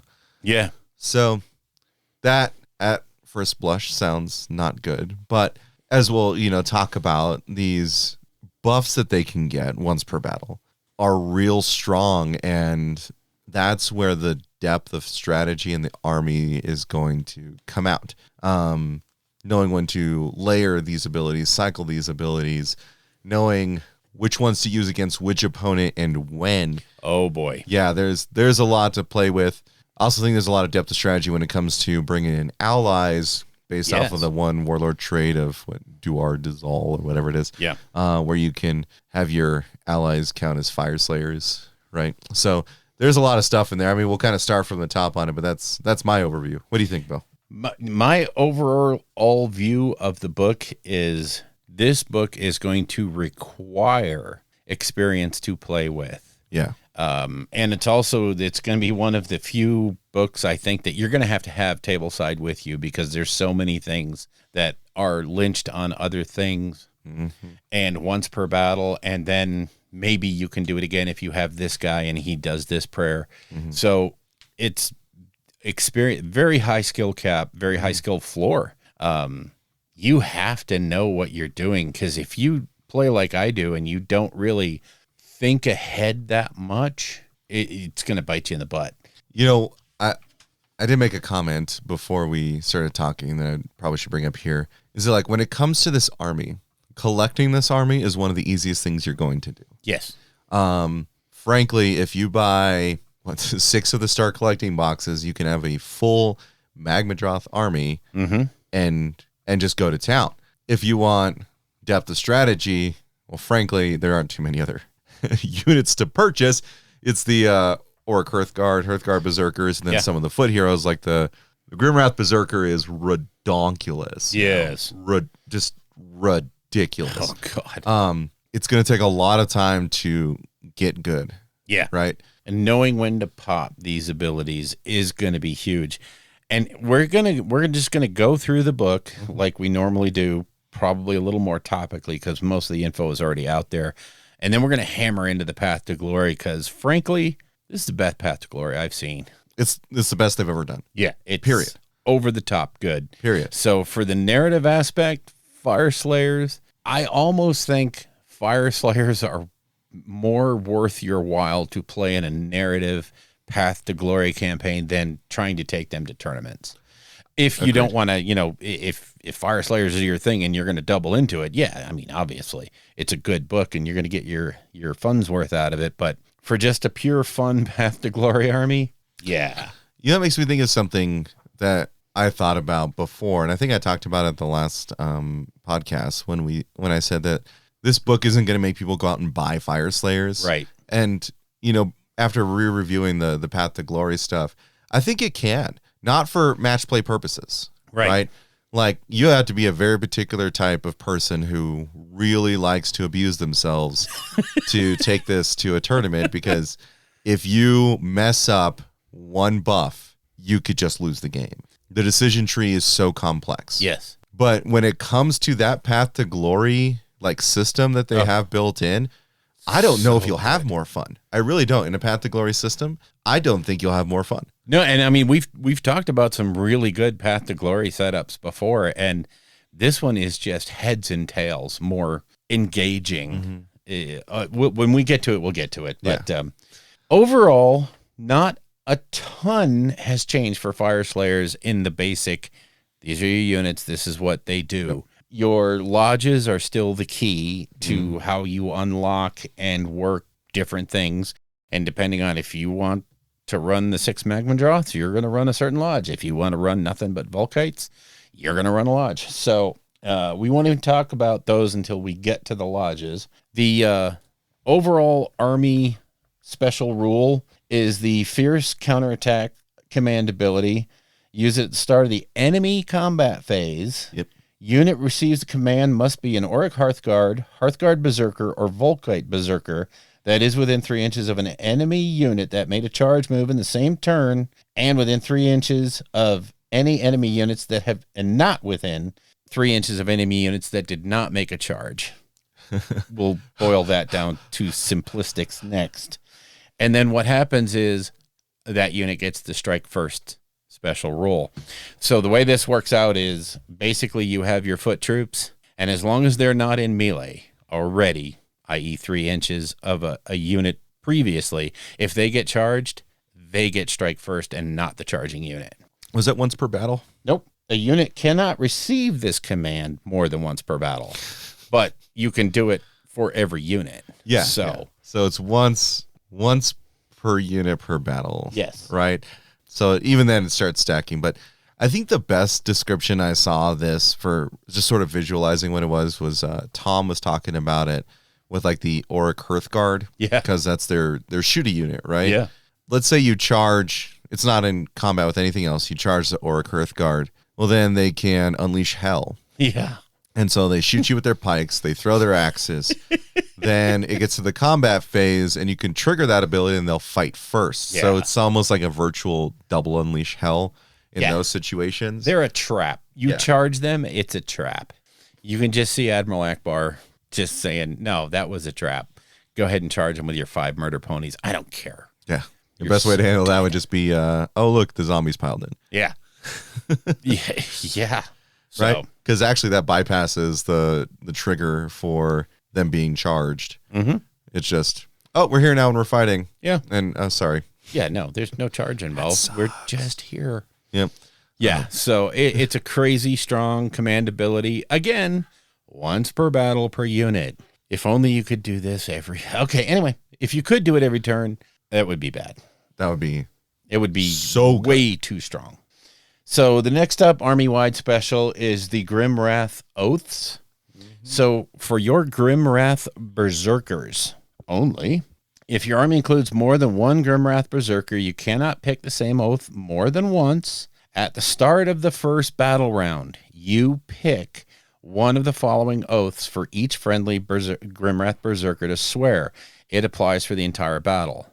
So key here is you don't have to know who this isn't on your list creation. Yeah. This is at the moment you start the game, which is thankful, because if you had to put this on the sheet, it would be bad. But anyway, there's 1, 2, 3, 4, 5, 6. So the first oath is I will cut down the priests of Grimnir's enemies. If the target is a priest that does not have the Fyreslayers keyword, add 1 to hit rolls and 1 to wound rolls for attacks made by this unit, and add 1 to the damage inflicted by each of those attacks that is successful. So basically, you're targeting a priest, and you're getting an increase across the board. That's really strong. Again, you only need that if you're facing a priest-heavy army. Yeah, I don't think there's going to be an army that carries that many priests that you would take worried that about. over. Whatever Grimnir's enemies we'll get to in a bit. Yeah. There's much better ones. Yeah. Next up is I will guard them with my life. Instead of picking one friendly Auric Hearthguard or Hearthguard Berserker unit on the battlefield to be the retinue for an Auric Runefather or Auric Rune Son, you can pick this Grimwrath Berserker to be that unit's retinue. That comes into play later. We'll cover it. Yeah. And that is really strong in the right circumstance. Next up is I will let nothing stand in my way. This unit can run and still charge later in the turn. In addition, you can re-roll, run, and charge rolls for this unit. So good. Very strong. Because these dudes have short legs. And they need that. Yeah. Yeah. Next up is I will prove Grimnir's might to our allies.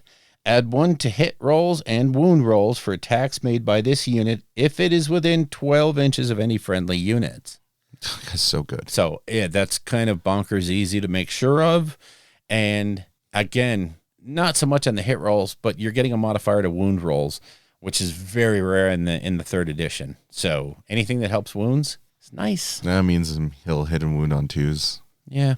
That's okay, I hear. I guess. I mean, if that's your only shtick. So anyway. Yeah, but they don't get to reroll 1s. Oh, they're kind of crap. Okay, anyway. Next up is I will not be stopped. The unit has a ward of 6 up. If it's within 3 inches of enemy units, it has a ward of 5 up instead. Oh my God, this could be. If you're fixing to get into it with some big enemy heroes, yeah, having a 5 up ward's pretty nice. And last, I will strike hard and true in Grimnir's name. If the unmodified hit roll for an attack made by this unit is 6, the attack causes 1 mortal wound to the target in addition. Oh, boy. Strong. Yeah, I mean, those are all spicy and frankly, the best part of the names. The names are just so amazing. Oh, yeah. I mean, I'm here for it. Yeah. If I was going to play this army, I'd probably run like 1 or 2 of those guys every time. I was listening to Cubic Shenanigans, and Brandon was talking about these are 80-point heroes, and there's options here for them to be battle line. You could literally have an army of these. How funny would that be? It would be crazy, and I'm not sure it would be a winning list, but it would be a fun list to play. Right. Oh, God. So then we get on to the meat and potatoes for Fyreslayers, which is the Urgold runes. This has always been their shtick. Yep. Yeah, these are crazy, crazy runes. The overarching rule for these is at the start of your hero phase, you can activate one of the 6 following types of Urgold rune.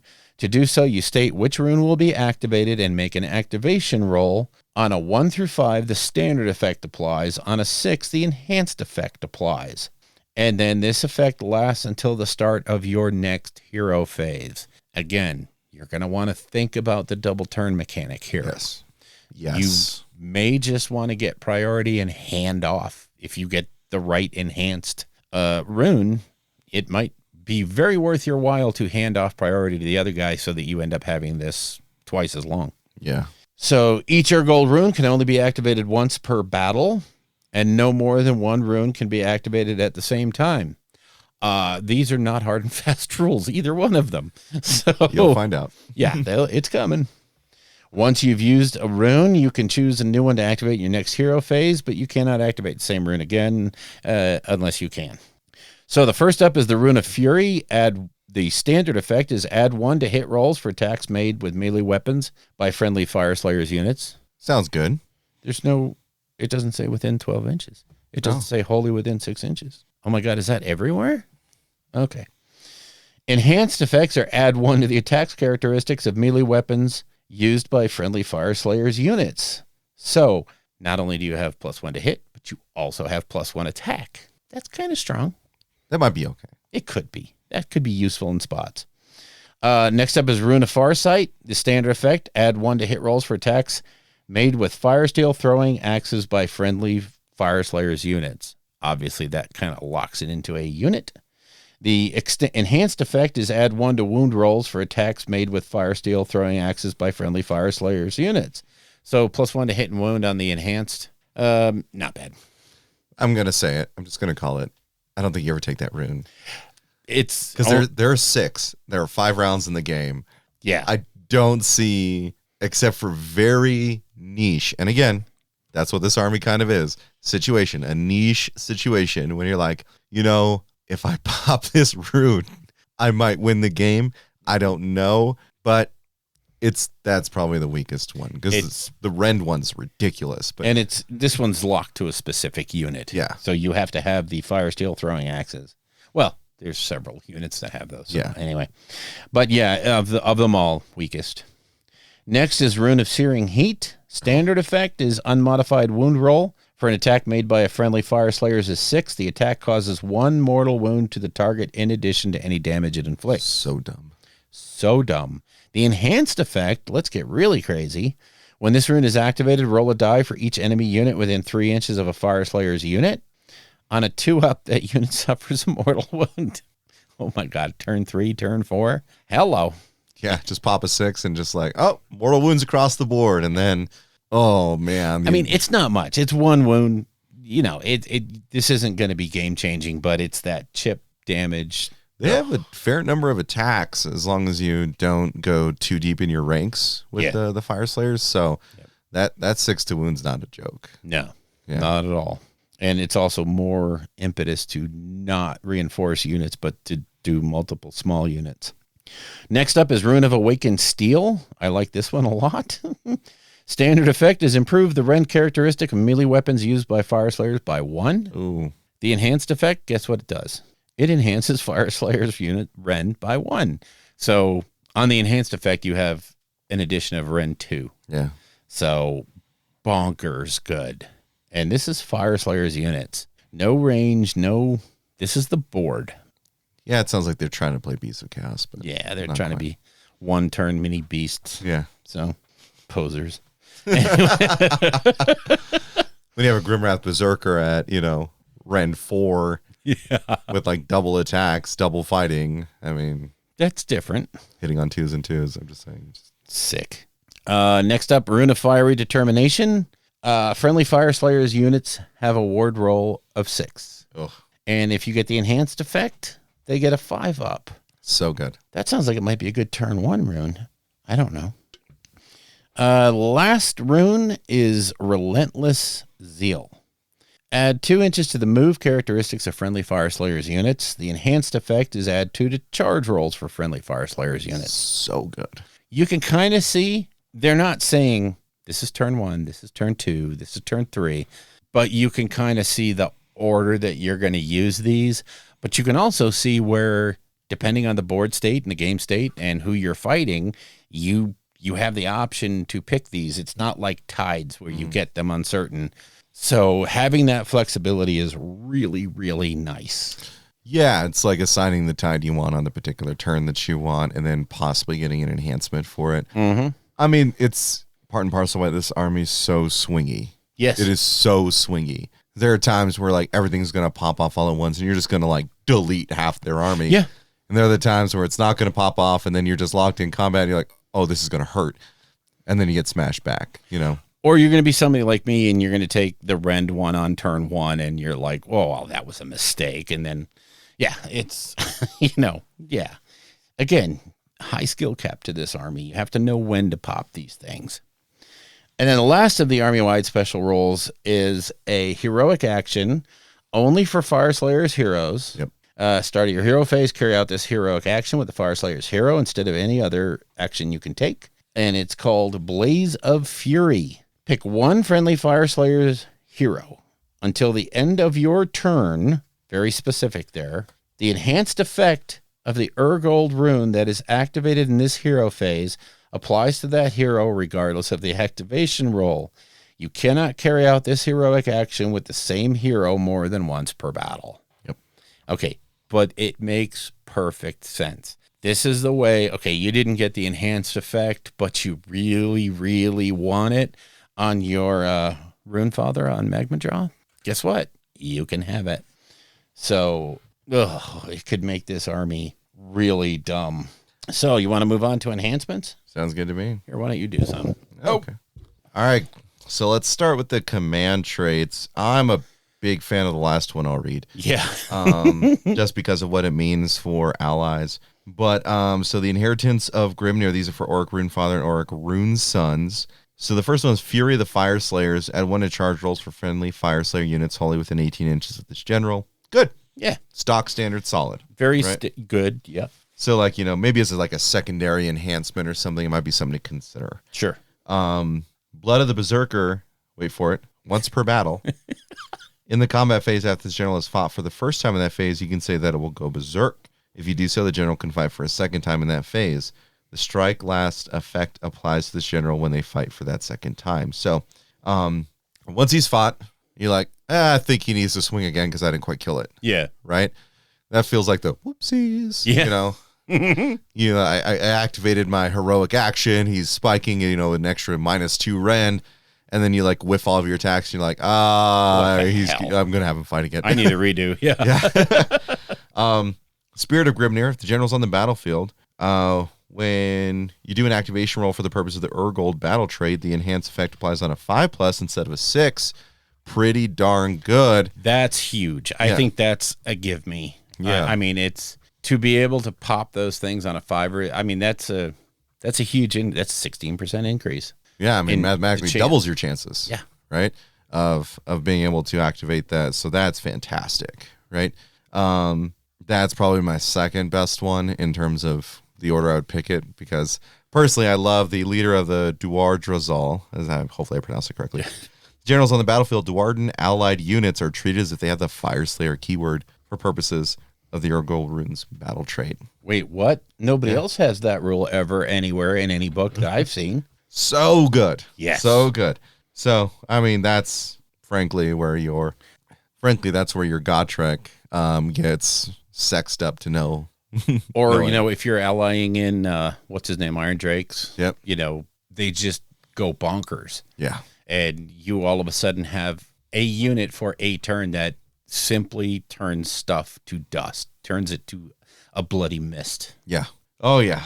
So that's the end of that's for Runefathers and Rune Sons. The magmic empowerments are for the priests only. Yes. First one's Ashbeer. General knows 2 prayers from the Zargrim Blessing prayer scripture instead of 1. So, extra prayer? Yep. Not bad. Well, an extra prayer. Yes. Then you have Master Priest, wait for it, once per battle at the start of your hero phase. If the general's on the battlefield, you can activate 1 Urgold rune that has already been activated using the Urgold rune's battle trait instead of one that has not yet been activated. Okay. So, cycle back 1. Yeah. Prime, thank you. Yeah. Then Avatar of Volcatrix. If this general is slain and there is not a Molten Infernoth invocation under your command on the battlefield, before removing this general from play, you can set up 1 Molten Infernoth within 6 inches of this general. If you do not have a Molten Infernoth in your army, then this new Molten Infernoth is added to your army. After the invocation has been set up, remove this general from play and then apply the effects of the Molten Infernoth's Burning Tide ability.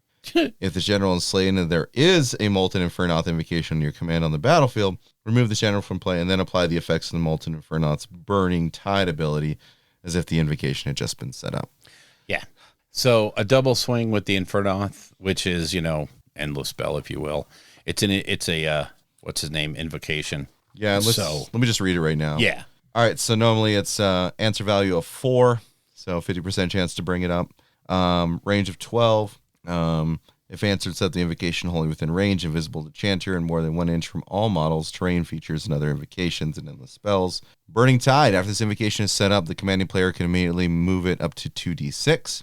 In addition, at the start of each of their subsequent hero phases, this invocation is still on the battlefield. You can move it up to 2d6. Erupting Inferno. After this invocation is moved, the commanding player rolls 12 dice for each unit within 3 inches of it.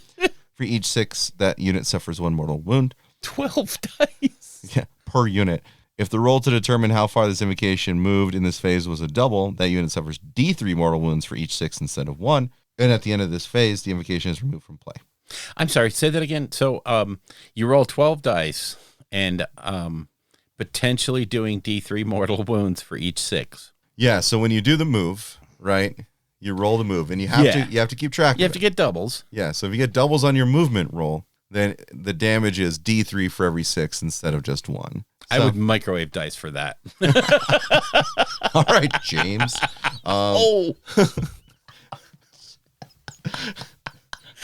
That's coming out.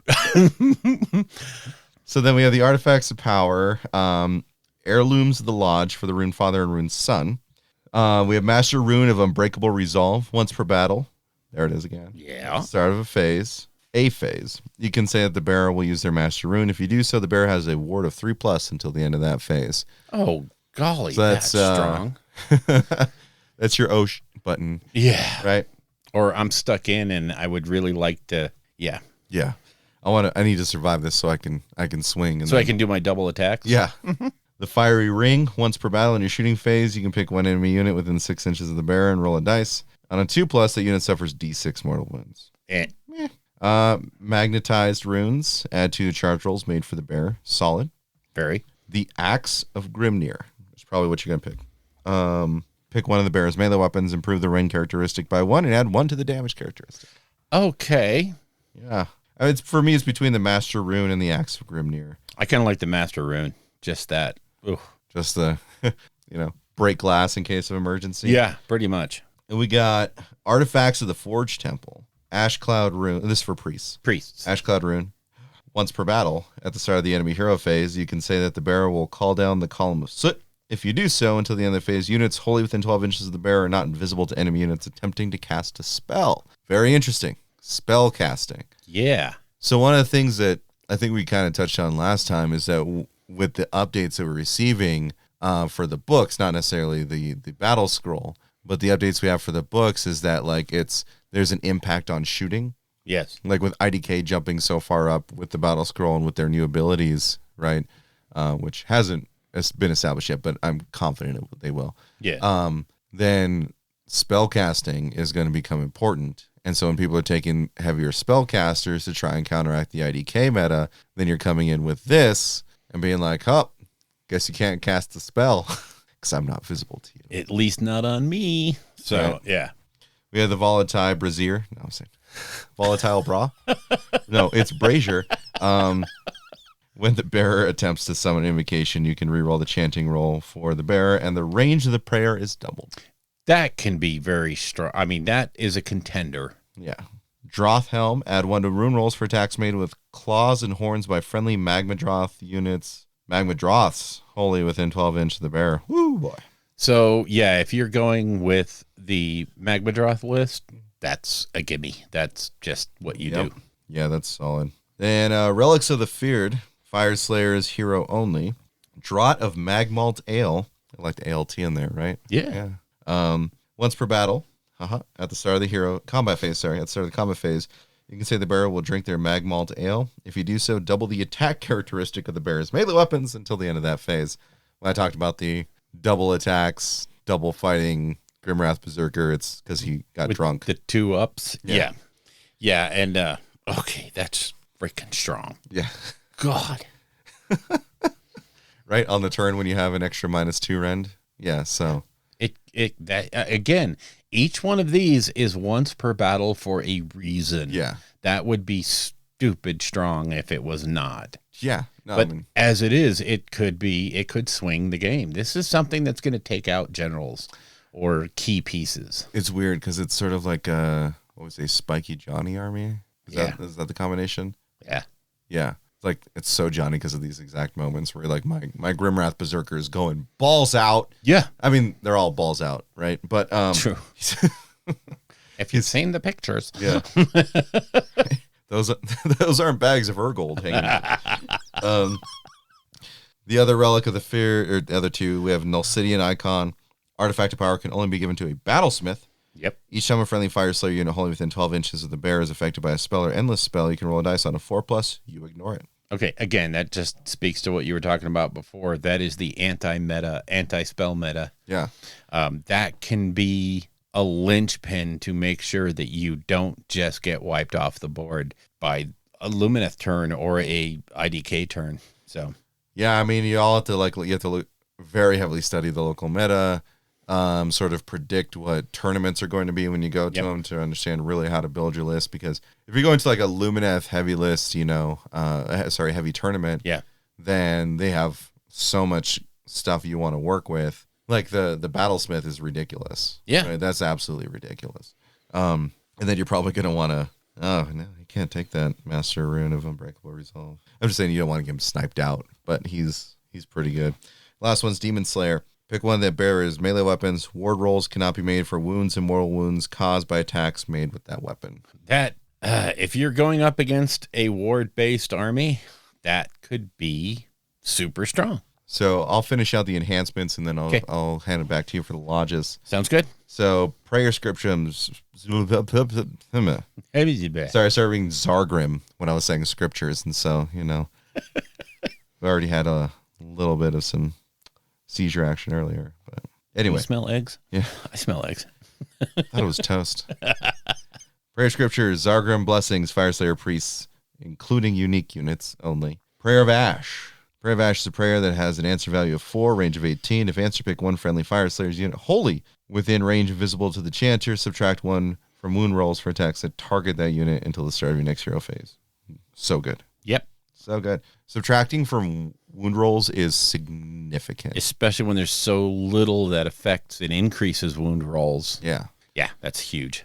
Real big. Ember Storm, answer value of 3, range of 18. If answer, pick one friendly Hearthguard Berserker or Volkite Berserker unit wholly within range and visible. The unit can run and still charge later in this turn. Okay. Solid. Still solid. Prayer of Grimnir's Fury. A prayer that has an answer value of 3, range of 12. If answered, pick one friendly Fyreslayer's hero that does not have a mount that is within range, within 3 inches of an enemy unit, and visible to the chanter the hero can fight. Okay. Yeah. Yeah. Again, just another case of doubling down your attacks. So when you're ready and your foot hero is ready to rumble. Yeah. Okay. It's so good. That's just sick. It's so good. It's so good. Wrath of Volcatrix. A prayer answer value of 3, range of 12. Answer, pick one friendly Magmadroth unit within range and visible.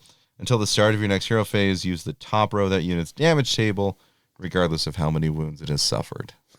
Okay. Solid choice. My Magmadroth list just got stupid. Yeah. Yeah. Speaking of Magmadroths, Hey. we got mount traits. So you can pick one friendly Fyreslayer Magmadroth hero in your army to have one of the following mount traits, unless you're Lofnir. We'll get that in a second.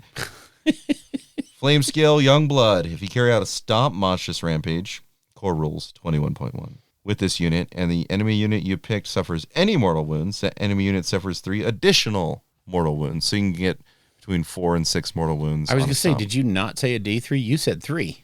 Yeah, it's 3 in addition to your D3. So that just takes the variance away. I love it. No, it doesn't take the variance away because you still have the variance. Right, but you're still going to do a minimum of 4. Minimum 4. So, Ooh, so spicy. see you, Stormcast hero. Yeah, done. Lava Tongue Adult. When determining the attack characteristic of this unit's Roaring Fire Stream, an attack characteristic of less than 5 is treated as being 5. Because it is, 2d6 or 2d3 or something for Fire Breath. And so this makes sure you have a minimum at a decent number. Yeah, and the beauties here is you're getting rid of some of that variance. So anything that eliminates variance is it helps you plan. It helps you think. Yep. I really like this next one because it's been proven time and again to be super powerful in 40k. Coldheart Ancient. If this unit is the target of an attack made with a melee weapon, subtract 1 from the damage characteristic of that weapon to a minimum of 1. Okay. So whatever your tanky dude's going to be, probably your Rune Father on Magmadroth with his once per game 3-up ward and, all that stuff. That's a good one if you want to have the super survivable dude. Yeah, it's just such a great experience. Again, planning when to use all this stuff and planning how it's going to go down, so big.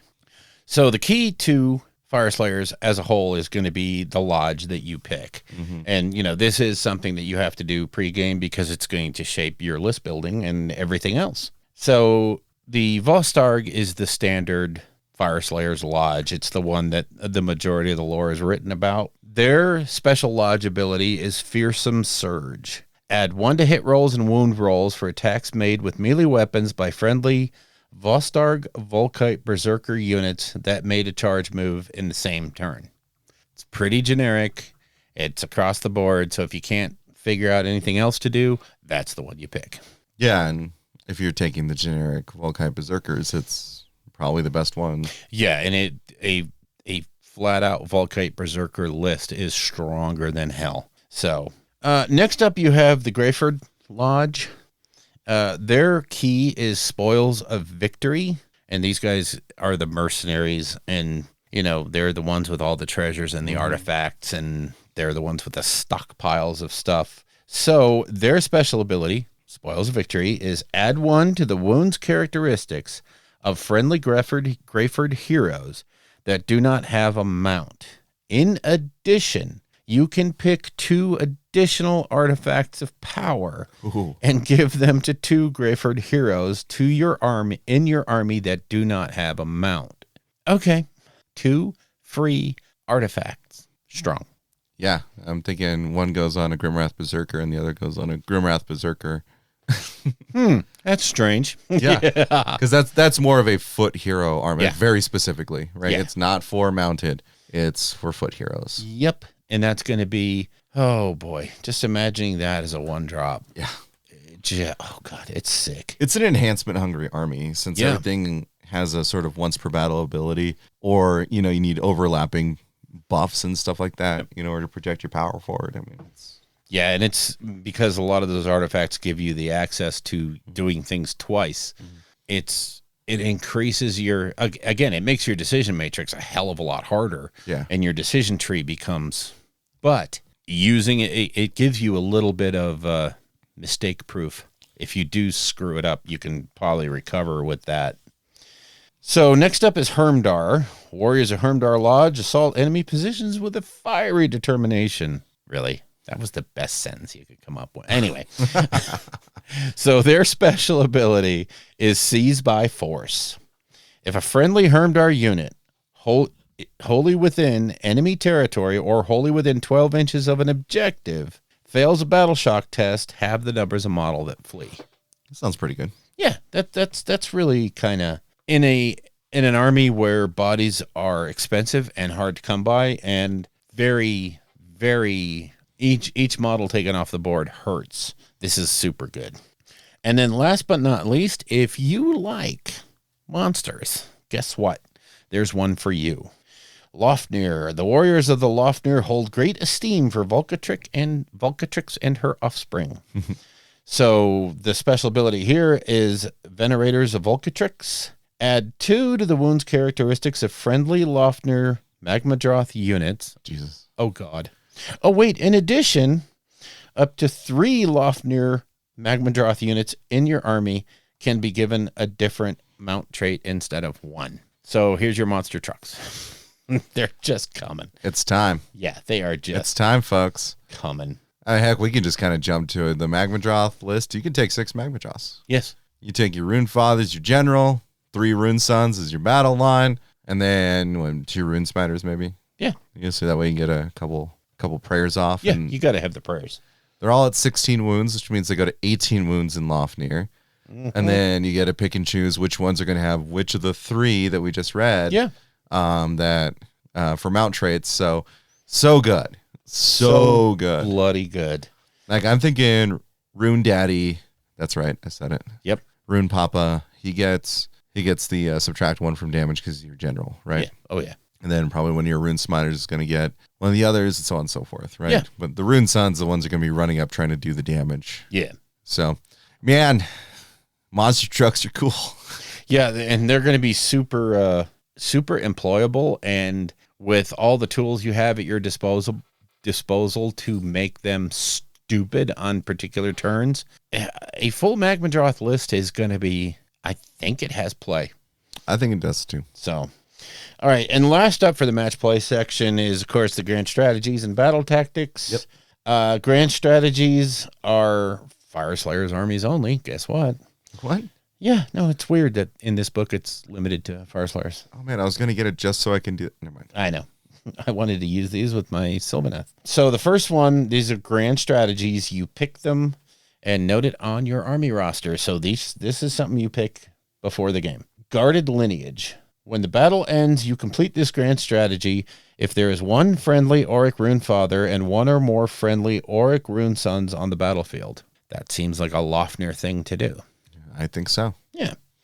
And again, if you're going to double down on that Lofnir list, it's probably doable. You just have to be careful with your Rune Father. Yeah.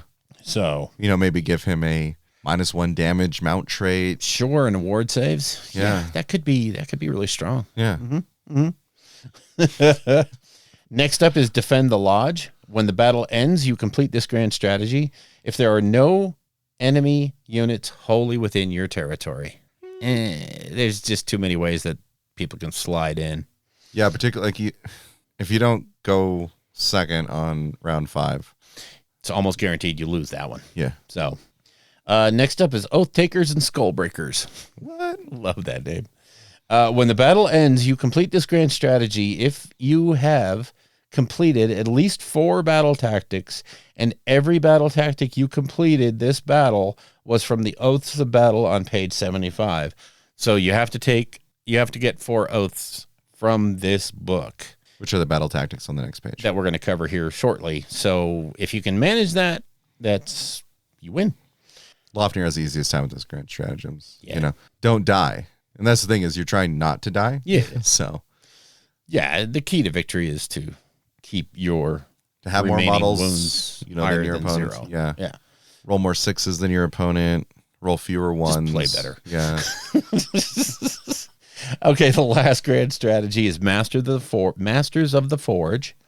When the battle ends, you complete this grand strategy if there are any invocations under your command on the battlefield.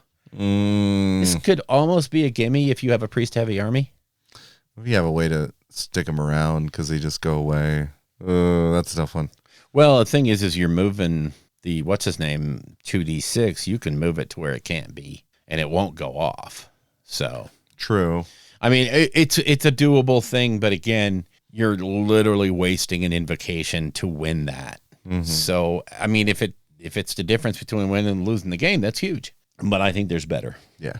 So now the battle tactics, and this flies back to Oathbreakers or Oath Takers. So if you can do 4 of these, you get that one. First one is Settle a Grudge.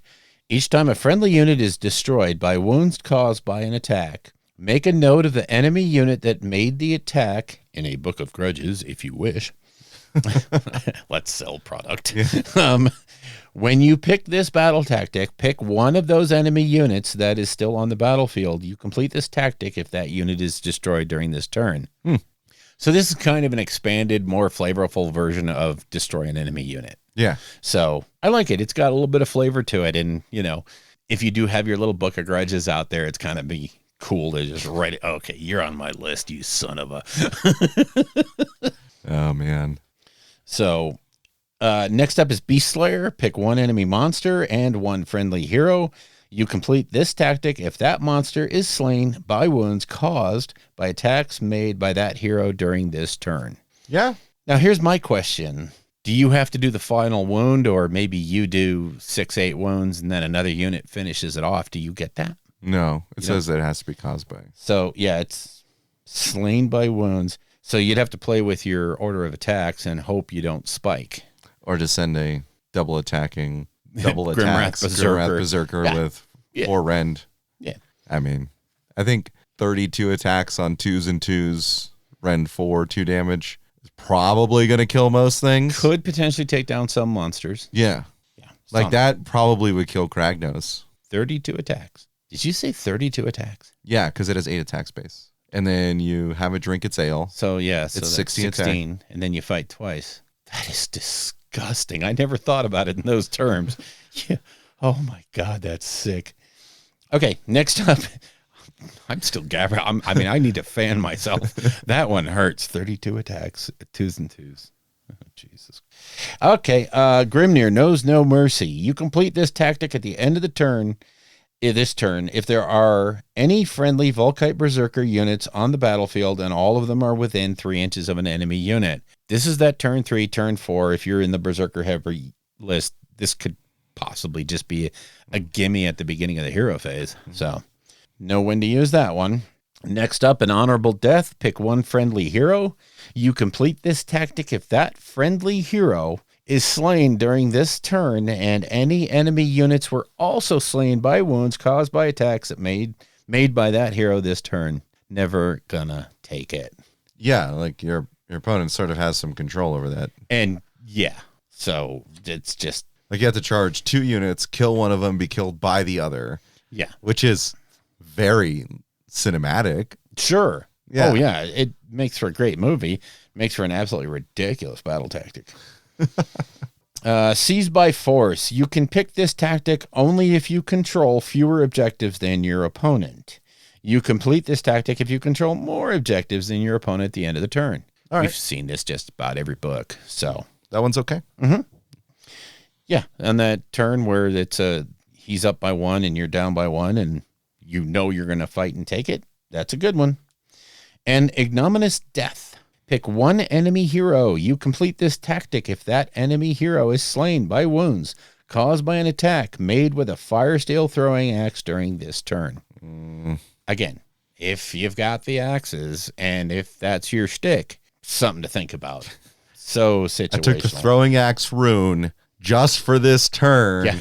So I can kill you with throwing axes Exactly. that are hitting on like what 5s and 5s. Yeah. I think normally. I think literally almost everything has them, but yes.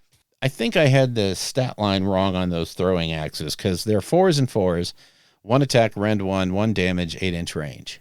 So, yeah, you get a little bit of rend on there and, you could possibly do some damage, but if that's what you're basing your game on, yeah, no. yeah. So overall, super good book. We're not going to go over the units. There's not that many of them and they've been gone over to death. You have your priests. You have your Auric Rune Fathers and Magma Droths and Rune Sons on Magma Droths. You have Magma Droths. You have Volkites. You have Hearthguard. Army. Done. Yeah.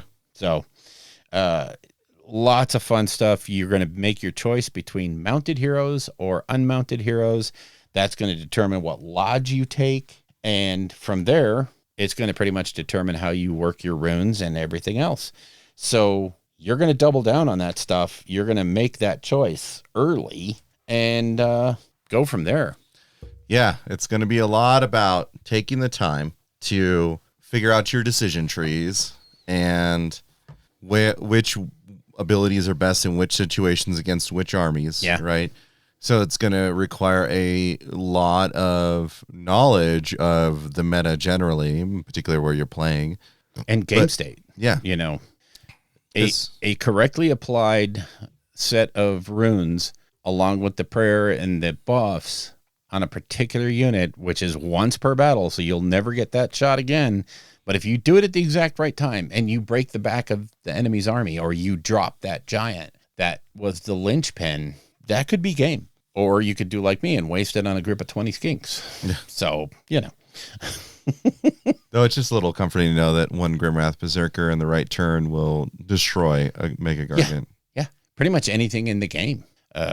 So, because I was trying to do some math in my head while we were talking, but like at 32 attacks at 2s and 2s, right? I think that mathematically, what you're missing 1/6 and then 1/6, right? So I think that it comes out to where you will get through 20 attacks, I think is what it is. And then you got -4 rend on the right turn. Yep. Right. And so then you can't save against that. It's 2 damage each. Mm-hmm. So that's 40 damage. And yeah, it's so good. That's when you take down your giant, or you take down those storm drakes, and you get the extra points from the battle scroll that say, hey, you hunted them. So yeah, I mean that very nice. That one little naked dwarf that costs 105 points, I think is what it was. Just like decimates. Could take out 500-600 points. Yeah. Yeah. It'd be so awesome. It'd be so awesome. That's why I say they're so swingy, right? Very. But hey, let's talk about arguably God. the best part of this book, which is Path to Glory. Oh, wow. Whoever wrote this section, wow, do more like this. You're so good. It's amazing because it's so specific to this army, right? There are so many unique things that you're doing here. It's not just like we saw with IDK, where they were like, hey, you just get some souls and you might not die at the end, you know, or you can heal at the end, right? Like there are some real consequences, you know, to how your narrative develops here, right? So yeah, and they added a completely new mechanic in the acquisition of gold, but it's so thematically perfect. Well, it's not just acquisition of gold, but also how you maintain your reputation. Oh, right? I love the reputation. Oh, God. Yeah, and so those things go together. Now, real quick here, it starts out by stating, on page 72, you'll find a Magma Hold roster to add to your Path to Glory roster. On your Magma Hold roster, you record how much gold is in your treasury, your reputation score, and details of any mercenary contracts you accepted. So to sort of give that to you here, the Magma Hold roster, you have your Magma Hold name, you have your Rune Father name, your favored Rune Son. Then for your mercenary contract, you have your Paymaster, your Quarry, your Reward, and your Reputation modifier. You have 2 sections, one for Reputation, one for Treasury. Gold. And then you have the Saga of the Hold, which has 6 different things to see what you've done, right? So mercenary contracts fulfilled. Yep. Mercenary contracts fulfilled with current Paymaster. Mercenary contracts successfully haggled. Expeditions funded, artifacts forged, and Guzzfests held. Oh, God. I say all this because it is a preview of what's to come. So, vaults of gold. All right. During your Path to Glory campaign, you will earn gold in a number of ways, such as by fulfilling mercenary contracts. Keep a note of how much gold you have in your treasury. Depending on the amount, your warlord may earn bonus renown points in the aftermath sequence of a Path to Glory battle, as long as they're included in your army. The amount received is listed below. So golden treasury, 0 to 10,000, no renown. 10,001 to 50,000, 1 bonus renown. 50,001 or more, 2 bonus renown. Wow. Okay. So you're just chilling with a bunch of gold in your vault. We'll talk about it. You can get it pretty quick if you're playing on a long-term Path to Glory game. Yeah. So you can spend the gold in the following ways. First off, hold a Guzzfest. Oh, I love this one the best. Before a middle or higher tier battle, you can choose to hold a Guzzfest. If you do so, you must spend 100 gold for each unit in your army. Each unit in your army is treated as having a bravery characteristic of 10 for that battle. Okay. So, a bunch of short, naked, red-haired men get drunk and run screaming into battle, braver than they've ever been. And it explains most of the battle tome. Yeah. It really... It's too bad they locked it behind that narrative wall, because it explains why they get 2 extra attacks and why they get Rend 4. Okay. Yeah. Wow. Love it. Love it. The next option, delve beneath the mountain. Before making an exploration roll on the territories table, you can spend 10,000 gold to fund an expedition. If you do so, do not roll a d6. Instead, roll 1 dice and add 60 to the roll to give you an exploration roll of 61 to 66. Flat out stupid. So let's talk about territories before we move on past that. Yeah, because it's going to explain why that one is so good. All right. So a roll of a 61 is Cavern Network. Reduce the glory point cost of adding a barracks to your stronghold by 1 to a minimum of 1. You upgrade it for 15 GP. You get fortified tunnels. Reduce the glory cost of upgrading other territories on this table by 5 to a minimum of 1. Oh, boy. Okay. So obviously barracks are a necessity. So that's just good flat out. But then lowering everything else by 5, bonkers. Oh, yeah. So good. 62 is Skaven Warrens. In step 3 of the Aftermath sequence, you can pick one unit on your order of battle that was not included in your army in that battle to be sent onto this territory.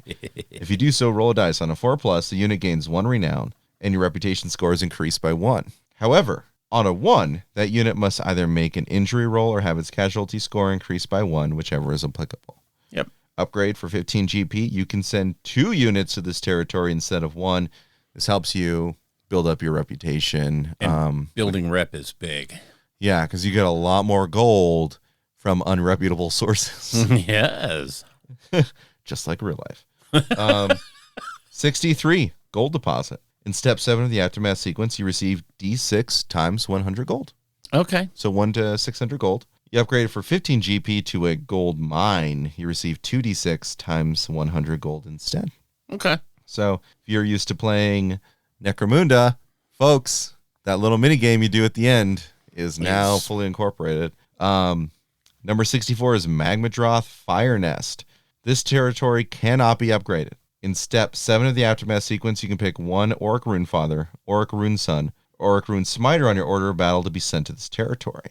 If you do so, roll a dice. On a 4+, that hero tames the Magmadroth. When a hero tames the Magmadroth, first increase your monster limit on your order of battle by 1. Oh, God. Then pick a heroic upgrade for that hero that replaces its war scroll with the one that has the Magmadroth keyword. Oh, God. When picking a heroic upgrade in this way, you do not spend any glory points, and the hero does not need the required renown points. Otherwise, follow all rules and restrictions of the heroic upgrade as normal.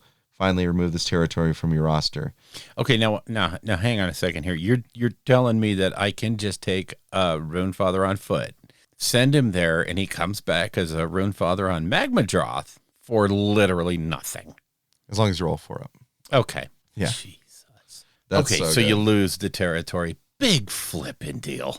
Yep. Oh, my God, that is so strong. And it's such a great way to build up and to promote. You know, it's kind of like the Stormcast, and it's the promotion thing, but it's so much more thematic. Yeah, because you can upgrade your Rune Smiters and all that stuff on foot on Magmadroth. Yep. It's like a Rune Smiter can be a Rune Smiter on Magmadroth for 6 glory and 30 renown. Rune Sun to a Rune Sun for 6 and 30. A Rune Sun can become a Rune Father. Yep. And then any Rune Father, Rune Sun on Magmadroth, or Rune Sun become a Rune Father on Magmadroth as well. Yeah, except this does it for none of those costs. None of that. Yep. Bonkers good. All right, 65 on the territory table gets you Lake of Magma. You can never have more than one territory of this type. It has no effect until it's upgraded. Once it's upgraded for 30 GP, you get the Magma Aqueduct. In middle and higher tier battles, add one of the chanting rolls for friendly Fyreslayer priests. Yeah, okay. Attempting to summon an invocation. Yeah. Not bad. Not bad. Again, you know, that one, that the cost of that is probably going to be 25 because you're going to get the other one first. Hopefully you get the other one first. Oh, but, yeah. Oh, 66 is dumb. Yeah, a little. Shard of Grimnir. You can never have more than one territory, and it doesn't do anything until it's upgraded. Right. Once you spent 45 GP to upgrade it, you get the 45. Statue of Grimnir. In a middle tier battle, you can activate a Urgold rune using the Urgold rune battle trait. The enhanced effect is on a 5+ instead of a 6. In a higher tier battle, the enhanced effect applies on a 4+ instead of a 6. Stupid. That's stupid good. stupid. Oh boy. Yeah, so those are the territories. Yeah, and you know, you read off 6 of them and they're all good. Yeah. There's not, you know, like some of them where you could roll like a 61, 62 and it's nothing. It's just junk. These are all ones that you want to have going forward. Yeah, I'm just thinking, you know, if you're down on GP and stuff like that because you've been just spending so much to try and keep your units alive, and then you just get a fire nest and just, oh, well, now I'm on a Magmadroth, then you don't have to worry about it. Yeah, Woo. It's so good. And, you know, again, it's got that wonderful little upgrade mechanic that has a ton of flavor to it. I love it. Yep. You know, your Runefather goes off on his own, and he's like, well, I'm either coming back dead or I'm coming back on a Magmadroth. Yeah, I love it. God. Well, except if you don't roll the 4+, he just comes back. I mean, he comes back, sure. But, you know, if it was a movie with Schwarzenegger, it would be either come back dead or come back on a Magmadroth. Right. Forge a Mighty Artifact is the other thing you can spend your gold on. Oh, what could this possibly be like overly strong and broken? Tell I don't me. know. Tell me about it. In step 7 of the aftermath sequence, you can spend 20,000 gold to forge an artifact. If you do so, you can immediately add 1 artifact of power to your vault. Wait a minute. What? Yeah. Oh, I just spend gold. Yeah. Something that no one else has. Yeah. And I get an artifact. Yep. To add to my vault. Okay. Yeah. Good God. So good. So good. Now, and keep in mind that you're using gold back and forth affects your reputation and other things. So while we're talking about how incredibly strong these things are, there's a price to be paid for taking these things. So this is not without balance. Yeah. So let's dive into that, huh? Yeah. So mercenary contracts. In step 7 of the aftermath sequence, you can choose to generate a mercenary contract for your army and then decide whether or not you will accept it. So cool. To generate a mercenary contract, follow these steps. 1, determine the paymaster of the contract. 2, determine the quarry of the contract. 3, choose whether or not to accept the contract. So reputation. A Fyreslayers Path to Glory army has a reputation score that affects the types of mercenary contracts it is offered. To begin with, a Fyreslayer Path to Glory army has a reputation of 0. During your Path to Glory campaign, reputation modifiers may be applied to your score. As a result, your reputation can be negative as well as positive. Don't go negative. So, Paymaster. First step is to determine who the paymaster of the mercenary contract is. This is the benefactor who will honor the payment of the contract upon fulfillment. First, determine the paymaster's grand alliance by rolling 2d6, adding your reputation score to the roll and consulting the table below. And look, I just want to interrupt real quick. The tables for this pay stuff, for these contracts, are crazy. You do everything from generating a random name. They're just bonkers. It's so cool. Yeah. And it makes sense, like the Grand Alliance requires the lowest is chaos, then destruction, then death, and order, right? So it's 2 or less, 3 to 4, 5 to 6, 7 plus for order. Then you roll twice on the table, consulting the appropriate Grand Alliance column to give the paymaster's first name and their title, which has for order, you can have Duke Armand the Noble, or for death, you can have Creel Rattlebones. There's a whole bunch of fun things, nuts. It's so much fun. There's so much flavor to this. It's crazy. And there is a pecking order here. Yep. If you're obviously Fyreslayers are order, and if you're working for order, you don't get to haggle, but the payout is bigger. Yep. Now, if you start working with destruction and chaos, you get a little bit more wiggle room. There could potentially be more payoff, but there could also potentially be a big screw job. For sure. So after you determine who your paymaster is, you determine your quarry, right? Which means you roll a d6 and you consult the table below to find out, based off your paymaster's allegiance, who your quarry is and what the reward is, right? So for example, if it's chaos is your paymaster and you roll a 1, your quarry is order, and the reward is 3d6 times 1,000 gold. Hello. Right? But it's a reputation modifier of -5. Oh, yeah. Yep. Because you're an order army fighting an order army. You're going to take a hit. Yeah. Yeah. So you go through all that and you're like, all right, so let me just randomly generate someone here. A Claudius the Warped from Chaos. I like him. Has said that, the quarry's destruction. So your reward is 2d6 times 1,000 gold with a rep modifier -1. So they've offered you the contract. You are not obligated to accept it. And the beauty, that's the beauty. You don't have to take the negatives, but if you need the gold, then, you might start making some sketchy decisions. Yep. So I like this restriction here. So anyway, final step, decide whether or not you accept it. If you choose not to accept it, you must wait until the aftermath sequence of your next Path to Glory before you can generate another. Yep. If you choose to accept it, make a note of its details on your Magma Hold roster. A Fyreslayer's army can only have one mercenary contract at a time, and you cannot forfeit a contract once you have chosen it. A Fyreslayer never breaks an oath. Right. Yep. Now, there is one thing I do want to cover real quick is there's this, you can play this however you want. You can be ugly, icky, and we keep saying don't let your reputation go negative. Well, if that does not bother you, the payoffs are still there. If you want to be that Fyreslayers Lodge that's just a bunch of jerks and takes money from anybody, you can do it. So, don't think that you have to be a goody two-shoes. But you don't want to go too far negative. Like I was just reading here, the negative reputation score is nasty. Yeah, keep going on. So fulfill the contract. You have to win a major victory against an army whose faction belongs to the Grand Alliance listed as the quarry, right? So you might want to make sure that your play group includes something of everything, right? Yep. So once you complete it, you can immediately generate a new mercenary contract. If you wish, you can choose to continue to work for the same paymaster, in which case you skip step 1, otherwise go back and redo. Yeah. Effects of reputation. So if you have a positive reputation score upon fulfilling a mercenary contract, you have a positive reputation score and an order paymaster, you can haggle over the reward. Alas, there's no use in trying to negotiate with paymasters from other allegiances. So yeah. If you choose to haggle, roll a dice. On an unmodified roll of 1, the negotiation's sour. You still receive the reward, but instead of modifying your reputation score by the amount specified, you must subtract D6 from your rep. Ow. So, it means that you got into a shouting match with the paymaster, and they're like, you're just a dick, dude, so your reputation's gone down. Short person. He's got a short temper. On any other roll, add your reputation score to the roll and consult the table below to see how much gold you receive in addition to the reward. So 3 to 4, D6 times 100, 5 to 6, 1,000, 7 to 8, D3 times 1,000, 9 plus D6 times 1,000. So you can actually start knitting some serious gold. Yeah, you can get crazy with the haggling, but there's that big drawback. That one hurts. Negative reputation score. So if your reputation score is 10 or minus 10 or less, any exploration rolls that correspond to the ancient road's territory are treated as barren wastes instead. Yep. Oof. In addition, upon fulfilling a mercenary contract in step 7 of the aftermath sequence, if your reputation score is still minus 10 or less, after it's been modified by the amount specified for that contract, you must roll a dice for each allied unit on your order of battle. Mm-hmm.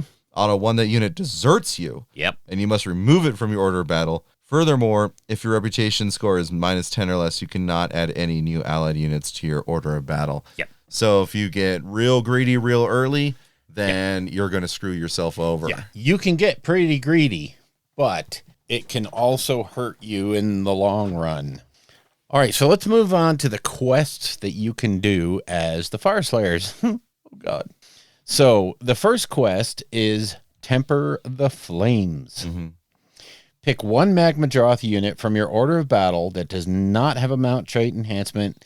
Give it a mount trait enhancement from the Offsprings of Volcatrix table. Note it down in your quest log. At the end of a Path to Glory battle, you complete this quest. If that unit destroyed any enemy units during the battle, that should be a gimme. Yep. When you complete the quest, you can add the mount trait. We've seen this before. You add the mount trait to that Magmadroth. It's a free way to get a mount trait onto your Magmadroth. Yep. So a very good quest in the early phases of a campaign. Next quest is Find the Lost Hold.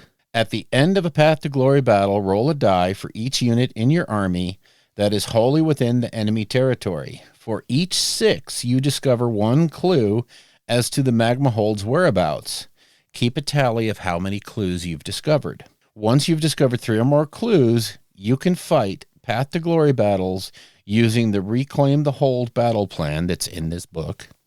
If you win a major victory or a minor victory when fighting Reclaim the Hold, you complete this quest. The rewards of the quest are listed in the Reclaim the Hold battle plan, which I will flip to real quick to read you out the rewards. So, if the Reclaimer wins the battle, that would be you, you complete the Find the Lost Hold quest. The Reclaimer then rolls a D3, consult the table below. On a 1, you earn 2d6 times 1,000 gold. On a 2, you earn 3d6 times 1,000 gold. And on a 3-up, you earn 2d6 times 1,000 gold and can add 1 artifact of power to your vault. Dear Lord. Yeah, so winning this fight is going to be big. We'll leave it to you to read this scenario. I think it's pretty cool. I think it's pretty nice. And, of course, the other person gets the bonus renown from this one as an incentive to play it with you. Yep. So, yeah, that's a really nice quest to get your gold coffers on the roll without taking negative rep hits. Yeah. So, next quest is Settle a Grudge. You can only pick this quest after a battle in which your opponent won a major victory, so you lost big. Make a note of your opponent's name and the faction of their army in your quest log, i.e. Book of Grudges. Book of Grudges, yeah. And At the end of a Path to Glory battle, you complete this quest if you won a major victory and your opponent's army was from the same Grand Alliance as the faction written in your quest log. So you're not writing down the person's name, you're writing down the Grand Alliance. Yep. So you don't have to play the same person again. When you complete this quest, if your opponent's army was from the same Grand Alliance as the faction written in your quest log, you earn D6 glory points. Nice. If the faction was the same, you earn 2d6. So Grand Alliance being Chaos, Order, Destruction, Death. Yeah. Whereas if it was OBR versus OBR, again, that's 2d6. Yeah. Okay, now, if both the faction and your opponent were the same, you get 3d6 glory points. So if you play the same dude and you turn the tables on him, 3d6 extra glory. That's nice. Very nice. So that is a so themey grudge match. I love it. Literally a grudge match. Yeah, pretty much. The last quest is Slay Bitter Enemies. At the end of a Path to Glory battle, you complete this quest if you won a major victory and your opponent's army was Skaven or Gloomspite Gets. So again, depends on what your local meta looks like or your local group looks like. Mm-hmm. When you complete this quest, each unit in your army that was not destroyed gains 1 bonus renown point. In addition, if the enemy general was slain by an attack made by your general earns 5 bonus renown points. Very niche, but it can happen in the course of a Path to Glory campaign. Stupid themey, too. Yeah. Just awesomely themey. Gonna fly through the veteran abilities. For Fyreslayer veteran abilities, the ones that you can pick from are Honor Guard. Pick a Fyreslayer's hero in your order of battle. That unit is now the hero's Honor Guard. Okay, this unit is now that hero's Honor Guard. Sorry. Write this down in the notes column of the units in your order of battle. This unit can use this veteran ability once per battle. Who knew? When it is picked to shoot or fight and is wholly within 9 inches of that hero, add 1 to wound rolls, hit rolls, and wound rolls for attacks made by this unit until the end of that phase. So kind of a little bodyguard action going on. It's very cool. If that hero is removed from your order of battle, you pick another one. So it's a night. The way this army works, you're going to have heroes pretty much attached to units. Yeah. So this just gives you a little bit of reason why. Yeah. Next up is Stubborn to the End. This unit can use the veteran ability once per battle when it is picked as the target of an attack. It has a ward of 6 up until the end of that phase. Not bad. Nice. Rune-Etched Firesteel. This unit can use the veteran ability once per battle when it is picked to shoot or fight. Improve the rend characteristic of the unit's weapons by 1 until the end of that phase. I can dig it. Yeah, can you see some narrative? Oh, God, some of those Grim Wraths are going to be redonkulous. Mm-hmm. Next up, Gilded Throwing Axes. This unit can use the veteran ability once per battle when it is picked to shoot. Add 1 to the damage characteristic of this unit's Firesteel Throwing Axes until the end of that phase. That's spicy. Now you're looking at 4s and 4s, Rend 2, or Rend 1, damage 2. Oh, yeah, okay. But if you activate if you have that, it's giving you more reasons to use that rune. Yeah, I mean, in narrative, that's really good. Yeah. Holy crap. Yeah, could be really fun. 3s and 3s, -1, 2 damage at an 8-inch range. Wow. Well, then, think about the Auric Hearthguard. Again, you charge them in. They've got their pikes, but they've also got their throwing axes. Jesus. Yeah. They're just like, funk, funk, funk, funk. Oh, holy God. crap. Wow. Yeah. Okay, then you have Relentless Grudge Settlers. This unit can use a veteran ability once per battle when it attempts a charge. Roll 3d6 when making that charge roll. Okay, those little legs are going. Yeah.